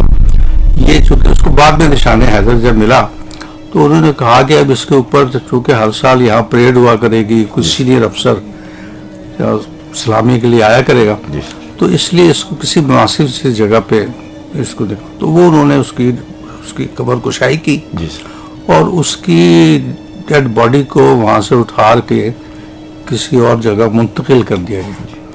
تو لوگ بتاتے ہیں جنہوں نے اپنی آنکھوں سے دیکھا کہ اس کا جو خون نکل رہا تھا وہ ابھی تک ویسے ہی تھا کہ جیسے تو ابھی نکل رہا, فریش خون تھا, اور اس کی داڑھی بھی بڑی ہوئی تھی. وہ اتنے سے تو اس نے داڑھی نہیں رکھی ہوئی تھی, لیکن یہ ہے کہ اس دوران جو ہے نا اس کی داڑھی جو ہے نا وہ بھی آ گئی تھی, اور وہ یہ نظارہ جو ہے یہ کئی لوگوں نے دیکھا. تو یہ 65 کی جنگ کے حوالے سے یہ بڑے واقعات ہیں. اور یہ ایک اور بات جو کہ نظر آتی ہے کہ قوم میں اتنی زبردست یونٹی تھی, جی سر, اتنا اتحاد تھا کہ سارے کے سارے جو ہے نا وہ پولیٹیکل لیڈر وہ اپنے اختلافات بھلا کر صدر ایوب کے پاس گئے. اچھا. اور انہوں نے کہا کہ ہمارے سارے اختلافات جو ہے نا اپنی جگہ, ملک ہے تو ہم بھی ہیں, تو ملک نہیں رہے گا تو کیا کریں گے. اور ان سب کی مجھے یاد ہے کہ میں نے وہ اس وقت دیکھی تھی یہ تصویر, کہ وہ ایک تصویر شائع ہوتی پریس میں دی گئی تھی, اس میں سارے پولیٹیکل لیڈر جو ہے نا وہ ایک ہی تصویر کے اندر کھڑے ہوئے ہیں, انکلوڈنگ مولانا مودودی, ممتاز دولتانہ, محمد علی, سارے کے سارے جو ہے نا اس کے بعد. تو یہ جو یونٹی تھی نا, اس جیسے یونٹی بعد میں کبھی دیکھنے میں نہیں آئی. آج ਸਰ کو بھی دیکھ ਉਹੀ ਯੂਨਿਟੀ 1965 ਦੀ 6 ਸਤੰਬਰ ਯੋਮ ਦਿਫਾਏ ਪਾਕਿਸਤਾਨ ਦੀ ਸ਼ਕਲ ਵਿੱਚ بالکل ਅਸੀਂ ਅੱਜ ਵੀ ਮਨਾ ਰਹੇ ਹਾਂ بالکل صحیح ਔਰ ਇਹ ਸਿਲਸਿਲਾ ਜਾਰੀ ਹੈ ਤੁਹਾਡੇ ਨਾਲ ਗੱਲਬਾਤ ਵੀ ਮੈਂ ਅਜੇ ਹੋਰ ਕਰਾਂਗਾ ਔਰ ਕੁਝ ਸਵਾਲਾਤ ਨੇ ਜਿਹੜੇ ਕਿ ਮੈਂ ਤੁਹਾਡੇ ਨਾਲ ਪੇਸ਼ ਕਰਾਂਗਾ ਦੋਵਾਂ ਸੀਨੀਅਰਸ ਦੇ ਅੱਗੇ ਤੇ 65 ਦੇ ਹਵਾਲੇ ਨਾਲ ਅਸੀਂ ਕਰਾਂਗੇ ਔਰ FM 99.4 ਪੰਜਾਬ ਰੰਗ ਰਾਵਲਪਿੰਡੀ ਤੋਂ ਖਸੂਸੀ ਅਸੀਂ ਟ੍ਰਾਂਸਮਿਸ਼ਨ ਦਾ ਸਿਲਸਿਲਾ ਜਾਰੀ ਰੱਖਿਆ ਹੈ 6 ਸਤੰਬਰ ਯੋਮ ਦਿਫਾਏ ਪਾਕਿਸਤਾਨ ਦੇ ਹਵਾਲੇ ਨਾਲ ਔਰ ਇਹ ਸਿਲਸਿਲਾ ਜੇ ਚੱਲ ਰਿਹਾ ਹੈ ਤੇ ਹੁਣ ਮੈਂ ਜਨਾਬ ਗੁਜ਼ਾਰਿਸ਼ ਕਰਾਂਗਾ ਇੱਕ ਬਹੁਤ ਹੀ ਪਿਆਰਾ ਬੱਚਾ ਹੈ ਉਹਨਾਂ ਨੂੰ ਅਬੂ ਜ਼ਰ ਗਫਾਰੀ ਉਹ ਨਗਮਾ ਮਿਲੀ ਸਾਨੂੰ ਸੁਣਾਣਗੇ ਔਰ ਸਾਡੀ ਨਵੀਂ ਨਸਲ ਦੇ ਬੱਚੇ ਜਿਹੜੇ ਨੇ ਉਹਨਾਂ ਵਿੱਚ ਅਗਰ ਇਹ ਜਜ਼ਬੇ ਰਹਿਣ ਤੇ ਅਸੀਂ ਕਾਇਮ ਦਾਇਮਾ ਬੇਟਾ ਸੁਣਾਓ اے راہ حق کے شہیدو وفا کی تصویرو تمہیں وطن کی ہوائیں سلام کہتی ہیں اے راہ حق کے شہیدو وفا کی تصویرو تمہیں وطن کی ہوائیں سلام کہتی ہیں اے راہ حق کے شہیدو لگانے آگ جو آئے تھے آشیانے کو وہ شعلے اپنے لہو سے بجھا دیے تم نے بچا لیا ہے یتیمی سے کتنے پھولوں کو سہاد کتنی بہاروں کے رکھ لیے تم نے تمہیں چمن کی فضائیں سلام کہتی ہیں اے راہ حق کے شہیدو چلے جو ہوگے شہادت کا جام پی کر تم رسول پاک نے باہوں میں لے لیا ہوگا ماشاءاللہ بیٹا بہت اچھے اور کیا خوبصورت قومی ملی گیت جڑا کہ نسیم بیگم نے گایا سی حوصلے اور ساڈے جذبے ساڈے جوش ودائے سن ان گیتاں نے اور ਇਹਦੇ ਵਿੱਚ ਸਾਡੇ ਜਵਾਨਾਂ ਨੇ ਬੜਾ ਅਹਿਮ ਰੋਲ ਪਲੇ ਕੀਤਾ ਸੀ ਤੇ FM 99.4 ਪੰਜਾਬ ਰੰਗ ਰਾਵਲਪਿੰਡੀ ਤੇ ਅਸੀਂ 6 ਸਤੰਬਰ ਯੋਮ ਦਿਫਾਏ ਪਾਕਿਸਤਾਨ ਦੇ ਹਵਾਲੇ ਨਾਲ ਖਸੂਸੀ ਪ੍ਰੋਗਰਾਮ ਕਰ ਰਹੇ ਹਾਂ ਤੇ ਹੁਣ ਮੈਂ ਗੁਜ਼ਾਰਿਸ਼ ਕਰਾਂਗਾ ملی نغمے آتے ارسلان اے وطن کے سجیلے جوانوں اے وطن کے سجیلے جوانوں میرے نغمے تمہارے لیے ہیں میرے نغمے تمہارے لیے ہیں اے وطن کے سجیلے جوانوں سر پہ सरोशी है ईमान तुम्हारा, जुर्रतों के परस्तार हो तुम, जो हिफाजत करे सरहदों की, वो फलक बोस दीवार हो तुम। ए शुजाअत के जिंदा निशानों, मेरे नगमे तुम्हारे लिए हैं, मेरे नगमे तुम्हारे लिए हैं। ए वतन के सजीले जवानों, ए वतन के सजीले जवानों, तुम पे जो कुछ लिखा शायरों ने, उसमें शामिल है आवाज मेरी। उड़ के पहुंचोगे तुम जिस उफक पर, साथ जाएगी परवाज मेरी। चांद तारों के राज़दानों, मेरे नग़्मे तुम्हारे लिए है, मेरे नग़्मे तुम्हारे लिए है। ए वतन के सजीले जवानों, ए वतन के सजीले जवानों। बहुत अच्छा पढ़ा। 6 सितंबर ਯੌਮ ਦਿਫਾਏ ਪਾਕਿਸਤਾਨ FM 99.4 ਪੰਜਾਬ ਰੰਗ ਤੋਂ ਅਸੀਂ ਇਹ ਪ੍ਰੋਗਰਾਮ ਪੇਸ਼ ਕਰ ਰਹੇ ਹਾਂ। ਖਸੂਸੀ ਟਰਾਂਸਮਿਸ਼ਨ ਹੈ ਸਾਡੀ ਅੱਜ ਦੀ, ਔਰ ਇਸ ਵੇਲੇ ਚੱਲਨੇ ਆ ਇੱਕ ਮਿਲੀ ਨਗਮਾ। FM 99.4 ਪੰਜਾਬ ਰੰਗ ਰਾਵਲਪਿੰਡੀ ਤੋਂ ਅਸੀਂ 6 ਸਤੰਬਰ ਯੌਮ ਦਿਫਾਏ ਪਾਕਿਸਤਾਨ ਦੀ ਖਸੂਸੀ ਨਸ਼ਰੀਆਤ ਲੈ ਕੇ ਤੁਹਾਡੇ ਨਾਲ ਚੱਲ ਰਹੇ ਹਾਂ। ਸਵੇਰੇ 10 ਵਜੇ ਤੋਂ ਅਸੀਂ ਤੁਹਾਡੇ ਨਾਲ ਹਾਂ, ਔਰ ਸਾਡੇ ਕੋਲ ਬੜੇ ਹੀ ਸੋਹਣੇ ਔਰ ਬੜੇ ਹੀ ਸੀਨੀਅਰ ਲੋਕੀ ਬੈਠੇ ਹੋਏ ਨੇ, ਔਰ ਅਸੀਂ ਉਹਨਾਂ ਕੋਲੋਂ ਇਸਤਫਾਦਾ ਹਾਸਿਲ ਕਰ ਰਹੇ ਹਾਂ ਤਾਰੀਖ ਦੇ ਹਵਾਲੇ ਨਾਲ। ਔਰ ਮੈਂ ਹੁਣ ਗੁਜ਼ਾਰਿਸ਼ ਕਰਾਂਗਾ, ਕਰਨਲ ਅਸ਼ਫਾਕ ਸਾਹਿਬ ਔਰ ਕਰਨਲ ਬਖਤਿਆਰ ਸਾਹਿਬ ਦੋਨੋਂ ਬੈਠੇ ਨੇ, ਇਹ ਦੱਸਣ ਮਜ਼ੀਦ 1965 6 ਸਤੰਬਰ ਦੀ ਜਿਹੜੀ 17 ਦਿਨ ਸਾਡੇ ਮੁਲਕ ਦੇ ਉੱਤੇ ਜਿਹੜਾ ਜੰਗ ਦਾ ਮੁਸਲਤ ਕੀਤਾ ਗਿਆ ਭਾਰਤ ਵੱਲੋਂ, ਉਹਦੇ ਬਾਰੇ ਚ ਮਜ਼ੀਦ ਥੋੜੀ ਗੱਲਬਾਤ ਵਧਾਣ। जी मेहरबानी जी, शुक्रिया। गल बड़ी सादी है जी, कोशिश करूँगा माजरत अगर उर्दू शिफ्ट हो जाए, स्लिप हो जाएगा ज़बान, तो फिर समझ लेना कि पंजाबी का पेट्रोल ख़त्म हो गया, उर्दू की गैस चल पड़ी है। 5 गुना बड़ा दुश्मन था वो हमसे, ये याद रखें सब लोग, समझें इस चीज़ को। आबादी के लिहाज से, रिसोर्सेज के लिहाज से, तमाम लिहाज से वो साढ़े को 5 गुना एक बड़ा मुल्क सी।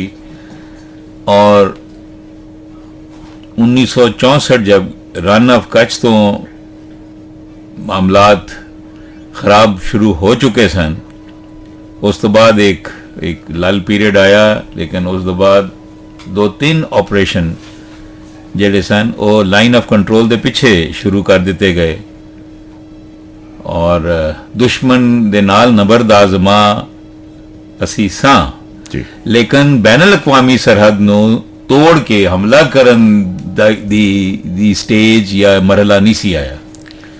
वो जिहड़ा वो सितंबर विच हिंदुस्तान ने ये गलती की थी, और इस जोम विच कि वो अपने तो 5 गुना छोटे मुल्क और जिहदे रिसोर्सेज वसाइल थोड़े ने, फौज छोटी है, ਉਹਦੇ ਤੇ ਉਹ ਕਬਜ਼ਾ ਕਰ ਲੇਗਾ, ਉਹਨੂੰ ਹਰਾ ਸਕੇਗਾ, ਉਹ ਨਾ ਕਰ ਸਕਿਆ। कम अज़ कम 17 मुख्तलिफ जो है ऑपरेशंस, जिन्होंने मैं उर्दू नहीं समझ मैं आ रही कि की लफज दियाँ, वो जड़े ने उन्हें प्लान किए। अच्छा जी। चमिंडा होना चाहिए सी, अच्छा ठीक, और सियालकोट दे पीछे दूसरा सी, ठीक, खेम करन दे नज़दीक जी एक ब्रिज वो सी, नीचे जाके सिंध देखो वो बॉर्डर दे नाल एक ऑपरेशन होते सी। इस मुख्तलिफ जगह पे छोटे छोटे मुख्तलिफ ऑपरेशन सारे जो है सारे दे सारे हिंदुस्तान दे नाकाम होए। ਉਹ ਆਪਣੇ ਉਹ ਨਤਾਇਜ ਹਾਸਲ ਨਾ ਕਰ ਸਕੇ ਜੋ ਉਹ ਕਰਨਾ ਚਾਹੁੰਦੇ ਸੀ। ਠੀਕ ਹੋ ਬੁਨਿਆਦੀ ਤੌਰ ਤੇ ਉਹ ਸਾਡੀ ਜਿਹੜੀ ਲਾਈਫ ਲਾਈਨ ਸੀ, ਇਹ ਜਿਹੜੀ ਲਾਹੌਰ ਤੋਂ ਲੈ ਕੇ ਪਿੰਡੀ ਤੱਕ ਰੋਡ ਔਰ ਰੇਲ ਜੰਕਸ਼ਨ ਹੈ, ਉਹਨੂੰ ਉਹ ਕੱਟਣਾ ਚਾਹ ਰਿਹਾ ਸੀ। ਜੀ। ਇਹ ਸਿਆਲਕੋਟ ਦੇ ਥੱਲੇ ਅੰਦਰ ਆ ਗਏ। ਠੀਕ, ਨਾਕਾਮ ਕੀਤਾ ਗਿਆ। ਠੀਕ, ਔਰ ਹਰ ਨਾਕਾਮੀ ਤੋਂ ਬਾਅਦ ਉਹ ਰੁਖ ਦੂਸਰਾ ਇੱਕ ਬਦਲ ਕੇ ਇੱਕ ਦੂਸਰੀ ਜਗ੍ਹਾ ਇਹ ਸ਼ੁਰੂ ਕਰ ਦਿੱਤਾ ਗਿਆ। ਉਹ ਸਾਰੇ ਦੇ ਸਾਰੇ ਰੁਕ ਗਏ। ਅਸੀਂ 5 ਗੁਣਾ ਵੱਡੇ ਦੁਸ਼ਮਣ ਨੂੰ ਹਰਾਇਆ ਇਹਨਾਂ ਮਹੀਨਿਆਂ 'ਚ। ਜੀ ਸਰ।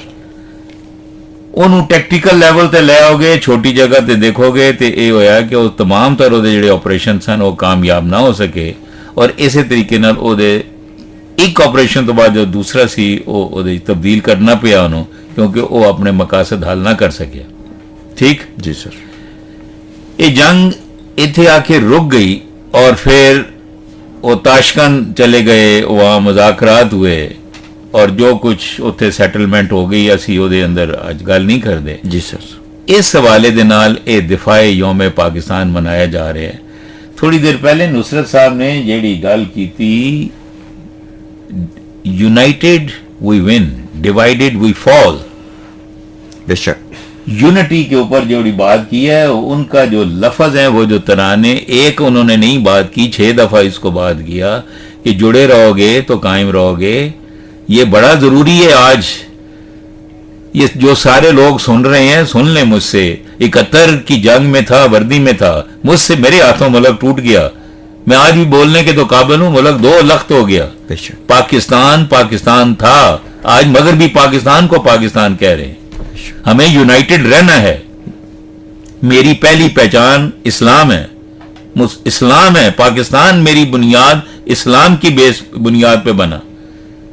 مجھے کٹھے جوڑ کے رہنا ہے, وہ ہے طاقت میری. وہ مجھے ایک سیمنٹنگ فیکٹر ہے جو جوڑ کے رکھے گا. آج یہاں جس جگہ 4 بندے بیٹھے ہیں ان سے پوچھو تو کون ہے, تو میں نونی ہوں, تو جنونی ہوں, تو متوالا ہوں, تو جیالا ہوں, تو کھلاڑی ہوں. اس طرح سے ہم پاکستان کی خدمت نہیں کر پائیں گے. بڑے مقاصد, بڑی پہچان کو پہچانیں, اپنے آپ کو جانیں. میں پہلے مسلمان ہوں. جب میں مسلمان کہتا ہوں تو میں آدم کی اولاد ہوں.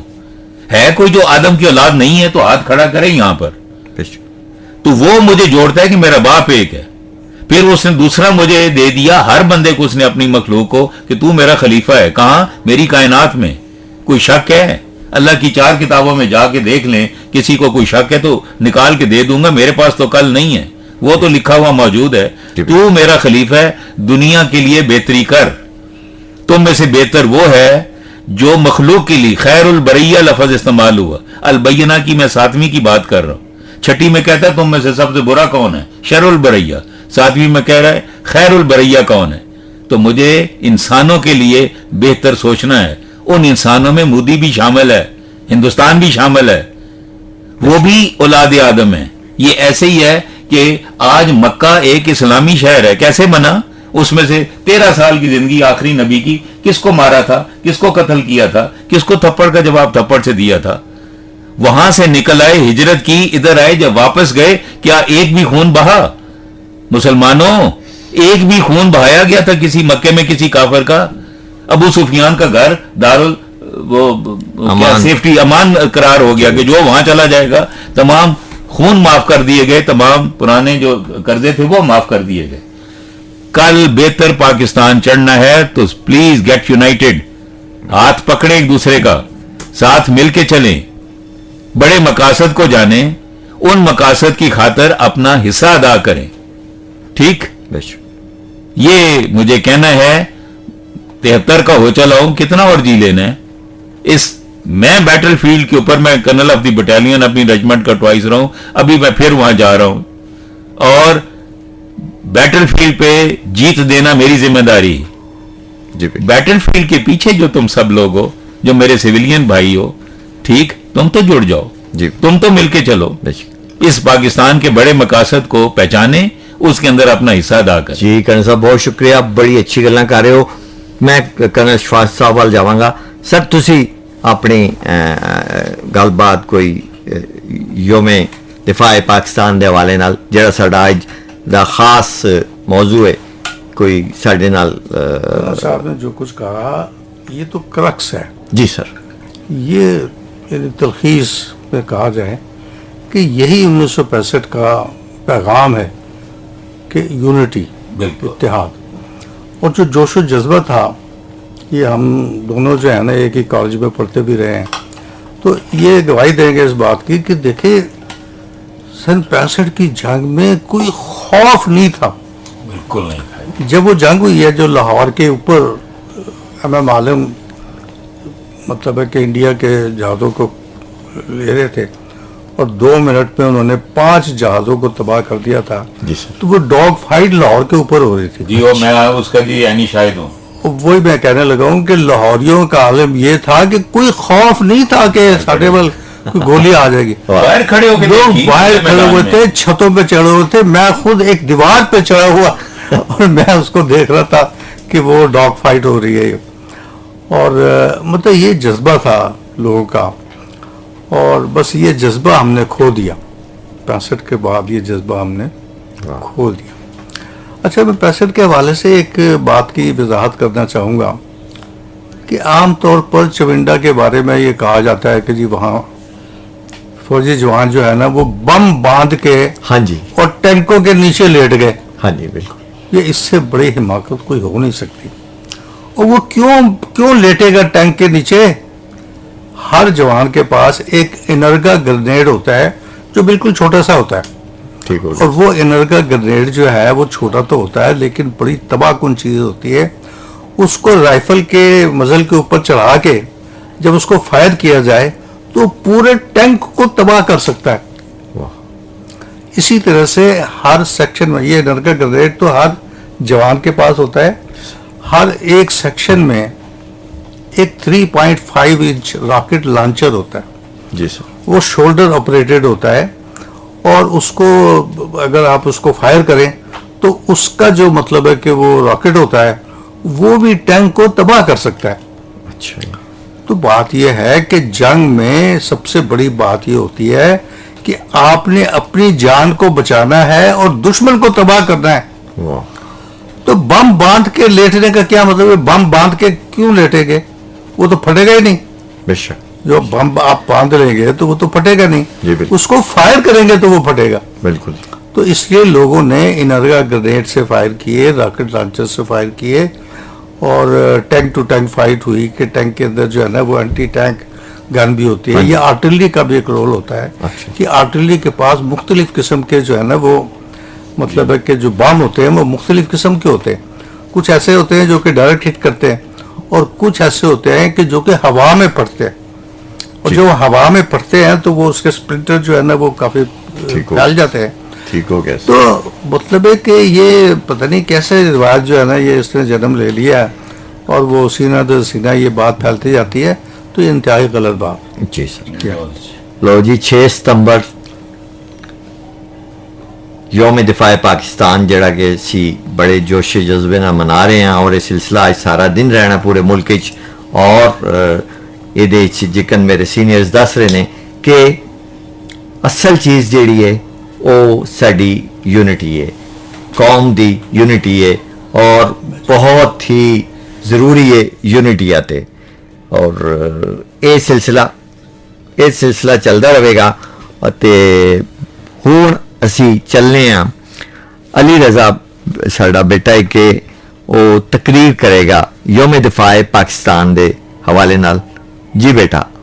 बिस्मिल्लाहिर्रहमानिर्रहीम अल्हम्दुलिल्लाहि रब्बिल आलमीन वस्सलातु वस्सलामु अला नबिय्यिना मुहम्मदिन व अला आलिहि व सहबिही। मेरे नहायत ही मोअज़्ज़िज़ सामीईन गिरामी और मेरे साथियों, अस्सलामु अलैकुम व रहमतुल्लाहि व बरकातुहू।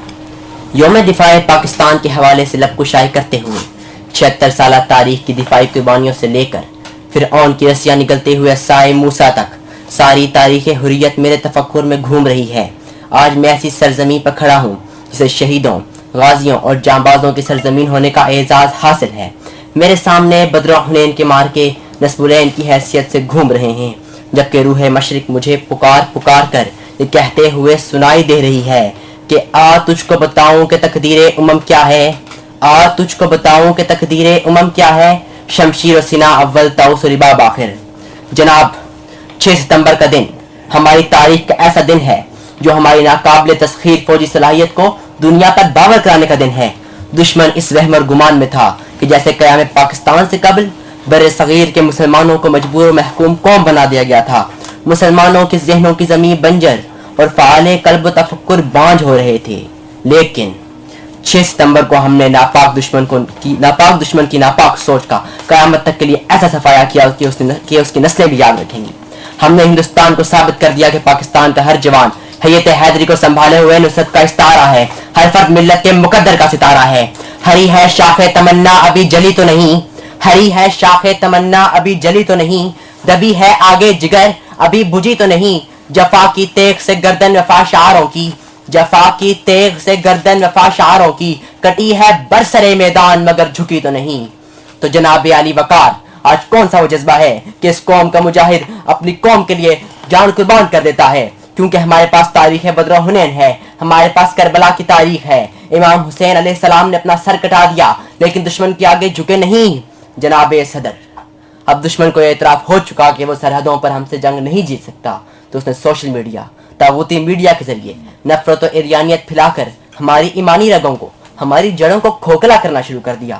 شاعر کہتا ہے کہ اغیار کا جادو چل بھی گیا ہم ایک تماشا بن بھی گئے، اغیار کا جادو چل بھی گیا ہم ایک تماشا بن بھی گئے، دنیا کو جگانا یاد رہا خود ہوش میں آنا بھول گئے۔ فرعون نہیں، شداد نہیں، دنیا میں قوم عاد نہیں، کیا لوط کی امت یاد نہیں، قارون کا طوفان بھول گئے۔ تکبیر تو اب بھی ہوتی ہے مسجد کی فضا میں اے انور، تکبیر تو اب بھی ہوتی ہے مسجد کی فضا میں اے انور، جس ضرب سے دل ہل جاتے تھے وہ ضرب لگانا بھول گئے۔ اور ساتھیوں، یہ عظمت باطل دھوکہ ہے، یہ ثروت کافر کچھ بھی نہیں، مٹی کے کھلونے ہیں سارے، یہ کفر کے لشکر کچھ بھی نہیں، اللہ سے ڈرنے والوں کو باطل سے ڈرانا مشکل ہے، گر خوف خدا ہو دل میں کیسے وہ کسرا کچھ بھی نہیں۔ دستور بھی ہے، تنظیم بھی ہے، تہذیب بھی تعلیم بھی ہے، دستور بھی ہے، تنظیم بھی ہے، تہذیب بھی تعلیم بھی ہے، قرآن میں پنہاں سب کچھ ہے، قرآن سے پنہاں کچھ بھی نہیں۔ اور میرا دشمن یہ حقیقت نہ فراموش کرے کہ، اور میرا دشمن یہ حقیقت نہ فراموش کرے کہ بیت ظلم و ستم میری روایت ہی نہیں، بیت ظلم و ستم میری روایت ہی نہیں، مجھ کو میدان سے پسپائی کی عادت ہی نہیں، عرصائے بدر میں کردار علی ہوتا ہوں، عرصائے بدر میں کردار علی ہوتا ہوں، دشت کربل ہوتا ابن علی ہوتا ہوں، اور وقت دفاع وطن آیت میں محمد علی ہوتا ہوں۔ بہت اچھے۔ یوم دفاع پاکستان 6 ستمبر 2023 ਅੱਜ ਅਸੀਂ ਮਨਾ ਰਹੇ ਹਾਂ FM 99.4 ਪੰਜਾਬ ਰੰਗ ਰਾਵਲਪਿੰਡੀ ਤੋਂ, ਔਰ ਸਾਡੇ ਸੁਣਨੇ ਵਾਲੇ ਜਿਹੜੇ ਨੇ ਉਹ ਜ਼ਰੂਰ ਉਹਨਾਂ ਦੇ ਅੰਦਰ ਵੀ ਜਜ਼ਬਾ ਔਰ ਵਲਵਲਾ ਔਰ ਜੋਸ਼ ਪੈਦਾ ਹੁੰਦਾ ਹੋਏਗਾ ਜਿਹੜਾ ਕਿ ਸਾਡੇ ਸਾਰਿਆਂ ਦੇ ਅੰਦਰ ਹੋ ਰਿਹਾ ਹੈ। ਔਰ ਇਸ ਵੇਲੇ ਮੈਂ ਚਾਹਾਂਗਾ ਕਿ ਯੋਮ ਦਫਾਏ ਪਾਕਿਸਤਾਨ ਦੇ ਸਿਲਸਿਲੇ 'ਚ ਅੱਜ ਸਾਡੇ ਕੋਲ ਨਵੀਂ ਨਸਲ ਬਲਕਿ ਬੱਚੇ ਸਾਡੇ ਕਹਿ ਲਓ ਕਿਆਰੀਆਂ ਉਹ ਨੇ ਔਰ ਫੁੱਲ ਨੇ ਜਿਹੜੇ ਅਬਦੁੱਲਾ ਉਹ ਸਾਨੂੰ ਇੱਕ ਮਿਲੀ ਗੀਤ ਸੁਣਾਣਗੇ। ਅਬਦੁੱਲਾ ਜੀ। जी हमें आज़ादी के दुनिया हुई हैरा, ऐ कायदे आज़म तेरा एहसान है, एहसान तेरा एहसान है, तेरा एहसान तेरा एहसान है, तेरा एहसान। हर सिमत मुसलमानों पे छाई थी तबाही, मुल्क अपना था और गैरों के हाथों में थी शाही, ऐसे में उठा दीन मुहम्मद का सिपाही, और नाराए तकबीर से दी तूने गवाही, इस्लाम का झंडा लिए आया सर मैदान, ऐ कायदे आज़म तेरा एहसान है, एहसान तेरा एहसान है, तेरा एहसान। नक्शा बदल के रख दिया एक मुल्क का तूने, साया था मोहम्मद का अली का तेरे सर पे, दुनिया से कहा तूने कोई हमसे ना उलझे, लिखा है इस ज़मीं पे शहीदों ने लहू से, आज़ाद है आज़ाद रहेंगे ये मुसलमान, ऐ कायद आज़म तेरा एहसान है एहसान, तेरा एहसान है तेरा एहसान। बहुत शुक्रिया अब्दुल्ला, बहुत ही खूबसूरत पहली नगमा। यौम दिफाए पाकिस्तान 6 सितंबर ਦੀ ਖਸੂਸੀ ਨਸ਼ਰੀਆਤ FM 99.4 पंजाब रंग तो जारी रावलपिंडी तो, और साड़ी सुनने वाले दे अंदर भी यही जज्बा यही जोश रहना भी चाहिए, होना भी चाहिए, अज भी कल भी और आने वाले कल भी। जरा गुजरिया कल है वो भी, और मौजूदा हाल और जड़ा साडा मुस्तकबिल है। ते मैं आखिर विच जनाब अपने मोहतरम मेहमाना ने ग्रामी जड़े ने उन्हां नूं गुजारिश करांगा, खास तौर ते कर्नल बख्तियार साहब, पहले तुहाडे गुजारिश है कि कोई खास पैगाम यौम दिफाए पाकिस्तान के हवाले नाल, ते उस तो बाद सर कर्नल अशफाक साहब वाल भी यही गुजारिश करांगा कि वो साड़ी लई और साड़ी नवी नस्ल और मौजूदा नस्ल वाते कोई पैगाम दें। जी बहुत शुक्रिया जी, बहुत मेहरबानी। उम्मीद एक सिंगल लफ्ज़ है जिहड़ा मैं कहना चाहना जी, और उम्मीद दी बुनियाद ओदा बीज अल्लाह दी ज़ात है, अल हय्यो अल कय्यूम। मुझे गलत करने का हक है, गलत सोचने का हक नहीं हो सकता कि मैं सोचूं ही गलत। गलती हो सकती है अमल में, उस उम्मीद के साथ कि मैं आपके लिए भला कर रहा हूं। अमल सही और उम्मीद, ये दो अल्फाज के साथ इन बच्चों के लिए बड़ी खुशी हुई है। ये सारे लोग आज छोटे मौजूद हैं, हमें सुनेंगे, कुछ सुनने वालों में भी छोटे होंगे। उम्मीद रखें, मुल्क पाकिस्तान नेमत रब्बी थी और अल्लाह की ज़ात, हमारे बड़ों ने बहुत बड़ी लंबे अरसे के लिए मेहनत करके इस्लाम के नाम पर 1901 में मुसलमान एक गया था जाके, उसने वासराय से मिला था, हमें मुसलमानों के लिए अलग सीटें चाहिए। 1906 में मुस्लिम लीग बन गई। तो हमारा ये बुनियादी जोड़ने वाला जो मादा है, सीमेंट है, वो इस्लाम है। और उम्मीद रखें अल्लाह की ज़ात से और अमल सही जारी रखें। आज का दिन है, कल नहीं दिन चढ़ना, ना उसने मुझसे पूछ के चढ़ाना है। बेशक अमल सही कि मैंने दूसरे के भले के लिए क्या किया, और उम्मीद रब की ज़ात से कि वो मुझे अच्छा बदला देगा। जी बहुत शुक्रिया। बहुत शुक्रिया कर्नल बख्तियार साहब। जनाब सर कर्नल अशफाक साहब। मैं यौम दिफा के हवाले से अपने मुल्क के नौजवानों को यही कहना चाहूँगा कि 1965 में जो हमारे लोग थे फ़ौज में, उन्होंने अपनी जान की कुर्बानियाँ देकर और अपने से 5 गुना बड़े दुश्मन का मुंह मोड़ दिया। उन्होंने अपने वक्त में अपना हक अदा कर दिया। बेशक। लेकिन अभी के जो नौजवान हैं, मेरी उनसे यही गुजारिश है कि वो भी आगे बढ़ें और दिफाए पाकिस्तान में अपना हिस्सा डालें। लेकिन इससे पहले जो था ना, हमारे दिनों में तो लड़कियां नहीं होती थी फौज में, बेशक। लेकिन अभी तो लड़कियां भी जो है ना, मर्दों के शाना बशाना काम करती हैं। फौज के कुछ शोबे ऐसे हैं, कुछ सीखे ऐसे हैं जो कि लड़कियों के लिए ख़ास तौर पे बड़े मुनासिब हैं, बेहतर हैं। जैसे आर्मी एजुकेशन कोर है, वो बड़ा अच्छा पढ़ा सकती हैं, लड़कियां ज़्यादा अच्छी टीचर होती हैं। बेशक। इस तरह से electrical, mechanical engineer, even engineers में भी आजकल लड़कियां आ गई। डॉक्टर कोर ऑफ सिग्नल में होती हैं। वो डॉक्टर्स तो मशहूर है ना कि चलो एएमसी में तो होती ही होती हैं, लेकिन अभी जो दूसरे आर्म्स हैं जैसे इलेक्ट्रिकल एंड मैकेनिकल इंजीनियर हैं, फाइनेंस में इंजीनियर्स हैं, सिग्नल्स हैं, फाइनेंस हैं, उसमें लड़कियां भी हैं। तो मेरी जो है ना, जब आप मुझे कह रहे हैं कोई इस हवाले से कोई बात करने की, तो मैं अपने मुल्क के नौजवान लड़कों और लड़कियों से यही गुजारिश करूँगा कि ये एक बड़ा अच्छा यानी शोबा है। अगर सर्विस ही करनी है तो सर्विसेज में से बेस्ट सर्विस जो है وہ آرم فورسز کی سروس ہے. جی سر. کہ ایک تو وردی کا اپنا ایک وقار ہوتا ہے نا. وہ لانگ ٹائم بیک میں نے ایک نظم کہی تھی کہ بے نام سی ایک وردی ہے پر اتنی ہم کو سجتی ہے کہ ہر لڑکی ہم پہ ہنستی ہے. تو مطلب ہے کہ وردی کا ایک وقار ہوتا ہے, چاہے وہ یونیفارم ایئر فورس کا ہو یا نیوی کا ہو یا پاک فوج کا ہو.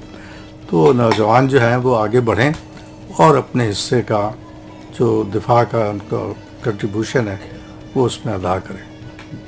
بہت شکریہ جناب.